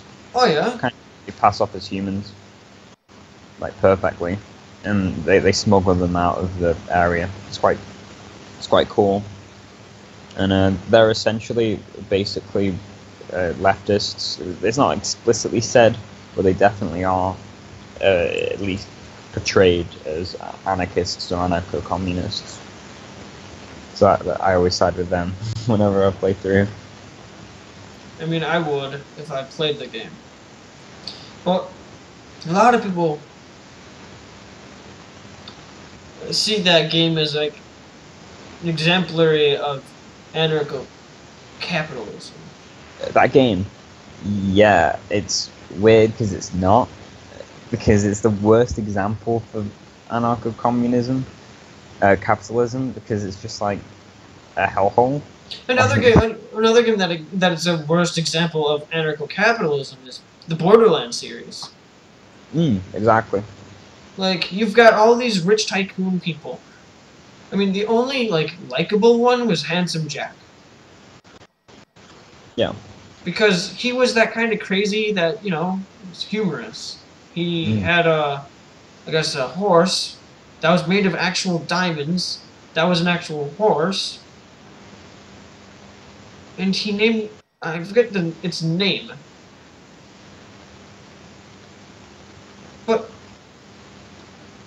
honestly, I think they're trying to tell us something. Capitalism is bad. I mean, yeah, it's the first BioShock game is a heavy critique of Ayn Rand, I believe. I've never played it myself, but I'm pretty sure it's like it's just a one big critique of Ayn Rand, and there's lots of Ayn Rand, and there's lots of references to Atlas Shrugged in there, and the individualist capitalism, which is an oxymoron. Fucking Ayn Rand. Dude, I hate Ayn Rand. Like, there's this bit in Atlas Shrugged where she literally describes gassing people because she doesn't fucking like them, like a train thing. Yeah. It's just like messed up, and it's a bad book as well. Atlas shrugged, not even once. Yeah, I don't. See, I'm also one of those people that's like, I'm a person that loves drugs. I mean, I'm gonna say this, I love them. I feel you. And I don't mean like marijuana drugs. I mean like LSD. Yeah, no, Shit. I get that. I get that. I don't do, but I understand where it comes from. Like I understand that. Like it really controls my anger management a lot, because it's like it's not really like it's meant for PTSD, but I also have like I don't have PTSD, at least not yet. Yeah. I mean, going forward, fuck. Lost my train of thought there. There we go. Is my anger management, because I get hysterical at times, and I have to what the drug community calls delve, or which becomes delusionary. You have to start doing DPH or Datura or Brugmansia or Belladonna. Like I sometimes have to do things such as that to keep myself from hurting others, like keep myself from hurting other people that don't deserve to be hurt. Yeah. That's the struggle. I've been tempted to do more slightly harder drugs, but I've had the opportunity, but never sort of gone through with them. No, I've just like fear, just out of not being, because I've known some bad trips can fuck you up.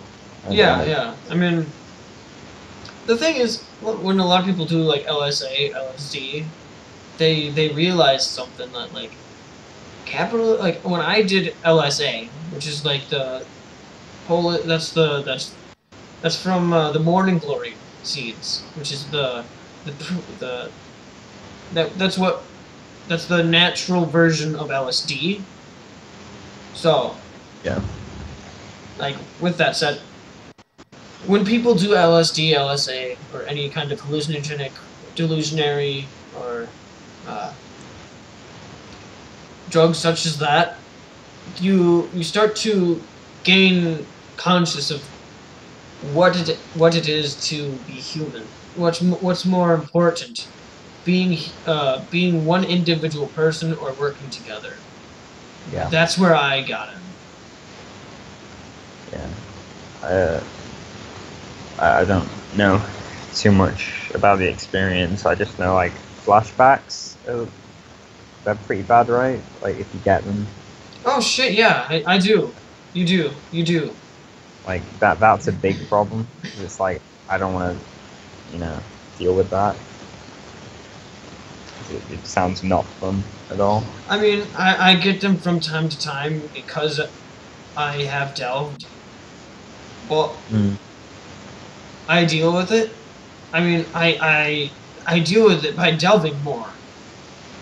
I mean, the only way to go for it to go away, and it's not that I'm addicted to it. You physically cannot get addicted to delving because it doesn't give you a good feeling all the time.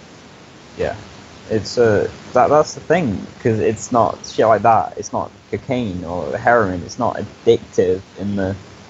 It's all like for me. It's all in the head. I'm not addicted. Psychological. It's a psychological addiction. Yeah, I'm not addicted per se, but I know when I get into a fashion where I cannot speak to my girlfriend, and I can't speak with reason.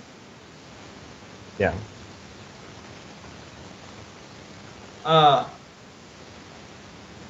Or I get just extremely angry. I just let myself go. Yeah.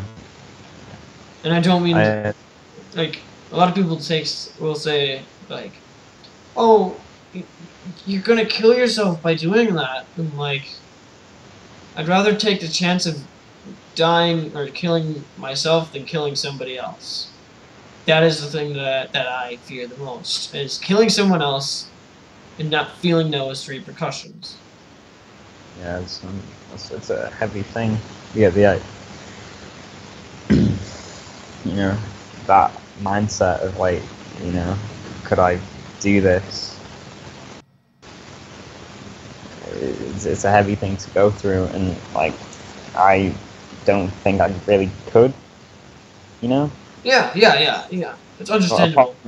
apart from like a very dissociated sort of, I'm not, you know, like, you know, dot on the horizon compared to like someone in front of me. Those are very different things for me to sort of pass. Yeah. I mean, for anyone who watches is gonna watch this prior or before or prior or is watching now to this live stream, if you really want to get into like delving and dissociatives, I do recommend finding out what you are capable of taking. I mean, to keep it healthy for your body. Don't stress it too much. Oh, even with weed. Oh yeah. I mean, yeah. I physically can't have weed because of my heart rate. No, yeah. It's just not for everyone. Yeah, I mean, everyone's like, "Oh, why don't you smoke weed?" Well, I can't. Yeah. I mean, I'd have a heart attack. Yeah. Like literally, I would have a heart attack and die. Well, but I'm not opposed to anyone doing it around me. Yeah. I mean, I used to be like, God, I don't like this. Like, I was that kind of person. I got tense. It's like, I can't have that around me, kind of thing. Like, people are like, "Are you allergic to this?" I'm like, no. Like, but yeah, weed was something that like I had to build the trust of, but I don't I still don't want to do it. Yeah, it's not for everyone. You know, you get the odd person who's like, oh no, it's good for everything. You know, it gets rid of anxiety, but some people it doesn't. And you know, I don't think. Yeah. Yeah, I mean, where in Wisconsin, CBD oils are actually CBDs were actually legalized, but I still don't give a shit. Yeah, I think it's a bit different than THC. I don't know the science shit behind weed because I don't do it. I think CBD is the medical stuff. The medicinal stuff. Yeah. Compared to THC, which is the what on earth? Is that my cat? Well, hold on. I have to do something to sort of take up time. Welcome. Brad is chasing the cat. I don't do weed too much, really. Every now and then, really, but like, it's expensive. Yeah. It's back. I mean, psychedelics are pretty fun. I one drug I do not recommend for anyone to do is PCP. Stay away from PCP, kids. That is literally the worst thing I've ever done. It's angel dust, right? I don't know, but PCP I remember I've done. Yeah. In nasal. I've never particularly dabbled in drugs beyond weed, really, and that's a very rare thing for me to do.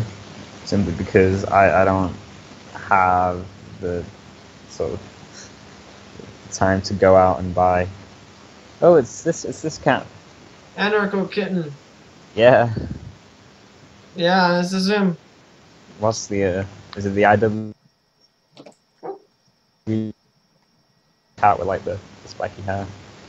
You what? The you know the anarcho syndicalist symbol where it's like the cat. Yeah. There you go. Right there. I'm sorry, Bailey. He must be starving. I'm sorry, cat, but I can feed you. I mean, if Ethan here could keep everyone entertained for a bit. All right, I'll try to. Just find some conversation about weed or something. It'll keep him going. Yeah, I'll find something to read. All right. Yeah. Alright, what do you want? Recently, shit. I'm just I'm just going through. It's going down now. Just trying to find something to talk about, so there's not just like a couple minutes of just dead fucking air.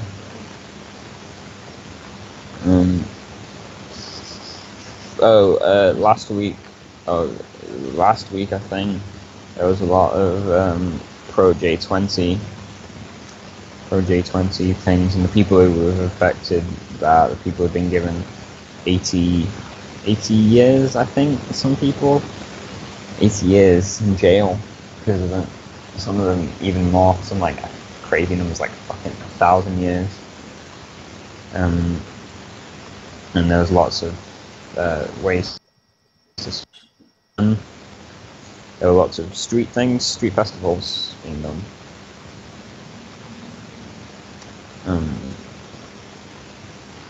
Yeah, so it's been a crazy week. The Zapatistas doing some stuff, I think, with their indigenous presidential candidate. Shit, sorry, it's like 1 a.m. when I'm doing this. It's hard to think. Oh, man. This is why I don't host it by myself. Oh, he's back. Yeah, it's been an interesting week for stuff. There's not been any major alt-right, left-wing showdowns in a while. I think that's interesting. Oh. Hello. I almost forgot to turn on the mic. Yeah. Alright.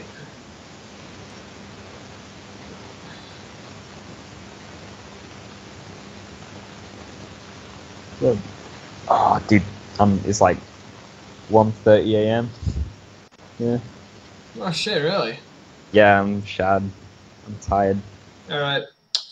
I guess we're gonna conclude the first episode then. Yeah.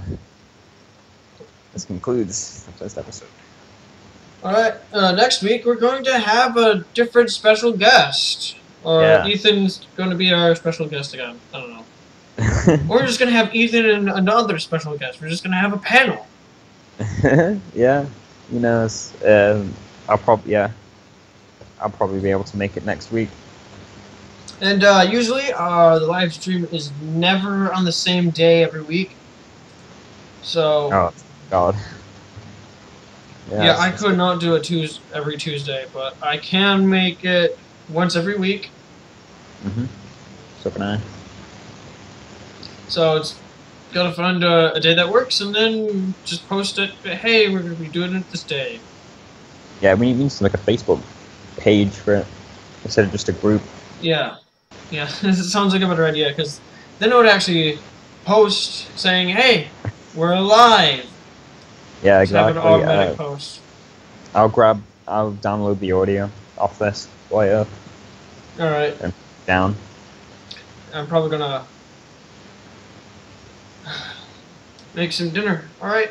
Thank you all for watching. See you. See y'all guys later. Or, not guys, but, you know. Folks. Folks. People.